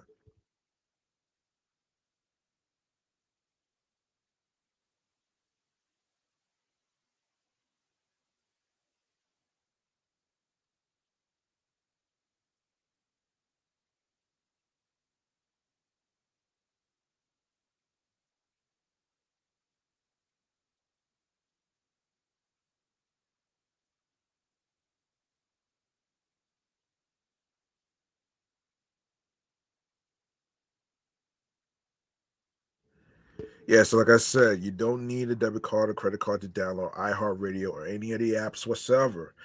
Um, and make sure you follow not only this New York podcast platform right here. Make sure you follow Excellent Fun Vibrant Talks podcast, Sports Edition show on iHeartRadio, as well as Meticulous Vibe Juice podcast as well. And And also, finally, lastly but not least, make sure you go ahead and grab that subscribe button on the YouTube channel page G Money Stacks 555, as well as my other YouTube channel pages of Meticulous Vibe Juice Podcast, and of course, the sports YouTube channel page of Excellent Fun Vibrant Talks Podcast. Leave a like and a comment along with the episodes, and alongside with clicking on the noti bell along with alerts, so you can be reminded when the show recording is going to be on the air via live stream, alongside with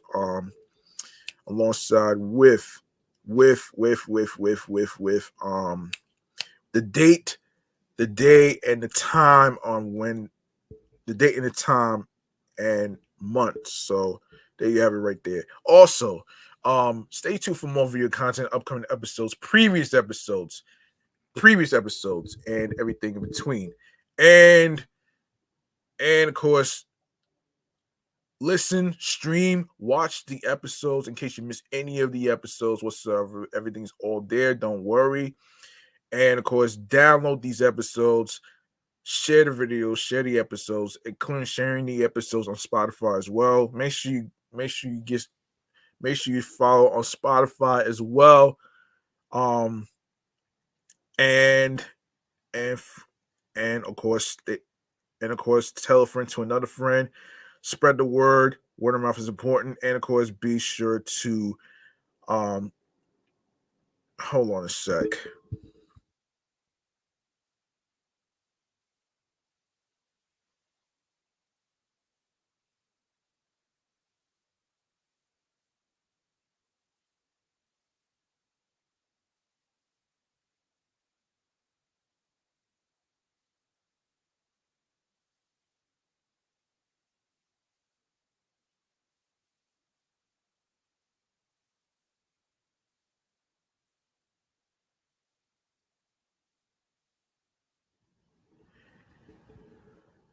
Yeah, so make sure you share the link that says linktree/G Money Stacks 555 with all the audio streaming platforms, including YouTube. Make sure you follow the podcast as well as my other podcast shows that I do on every streaming platform included. And alongside with the podcast, make sure you share the podcast along with your husbands, wives, boyfriends, girlfriends, friends, people you cool with from work, and everywhere else where you meet new people, including block parties, festivities, amusement parks, um, block parties, barbecues, house parties, raves, you just name it, man. All right. And I believe that's gonna do it for me. That's gonna do it for me right here. I'm your man G Money Stacks, aka the Gregonator. Thank you very much for listening and tuning in and rocking with me on this episode 258. We talked about the cricket ice cream. We talked about Moneybag Yo opening up a business. We talked about Ticketmaster and a lot of scrutiny and everything else in between.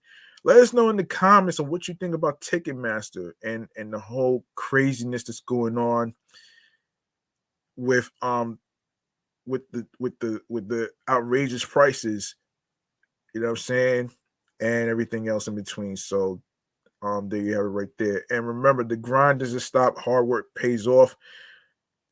Um, you gotta trust the process. Got you have to um you have to be confident in your craft. Find your voice. New York wasn't built in a day. All right. So what you want to do, make sure you hold on.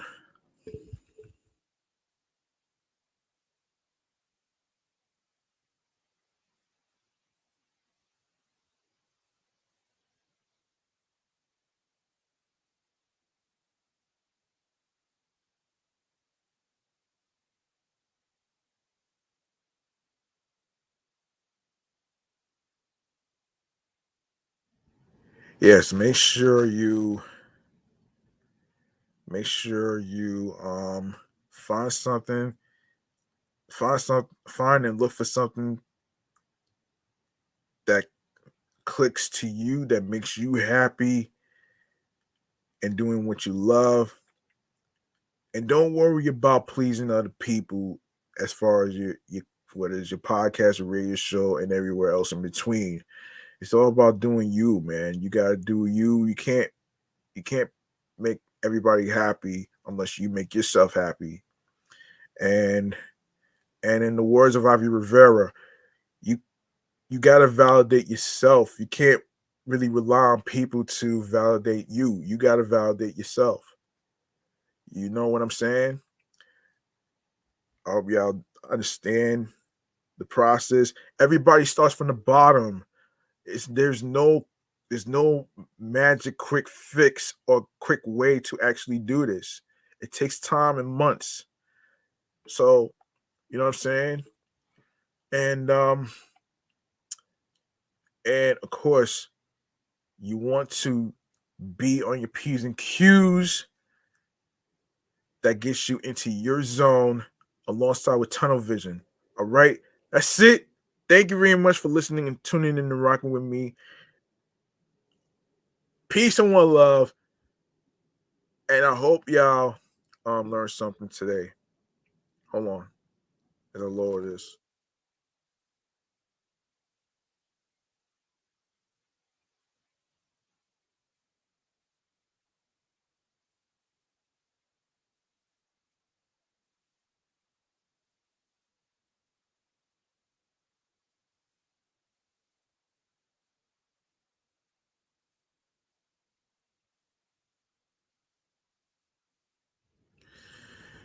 Yeah, as I was saying, actually, I want to say thank you to every single person who actually listened, who actually took the time to be in the Instagram live feed to view this, even though they didn't say anything, but it doesn't matter, man. You know what I'm saying?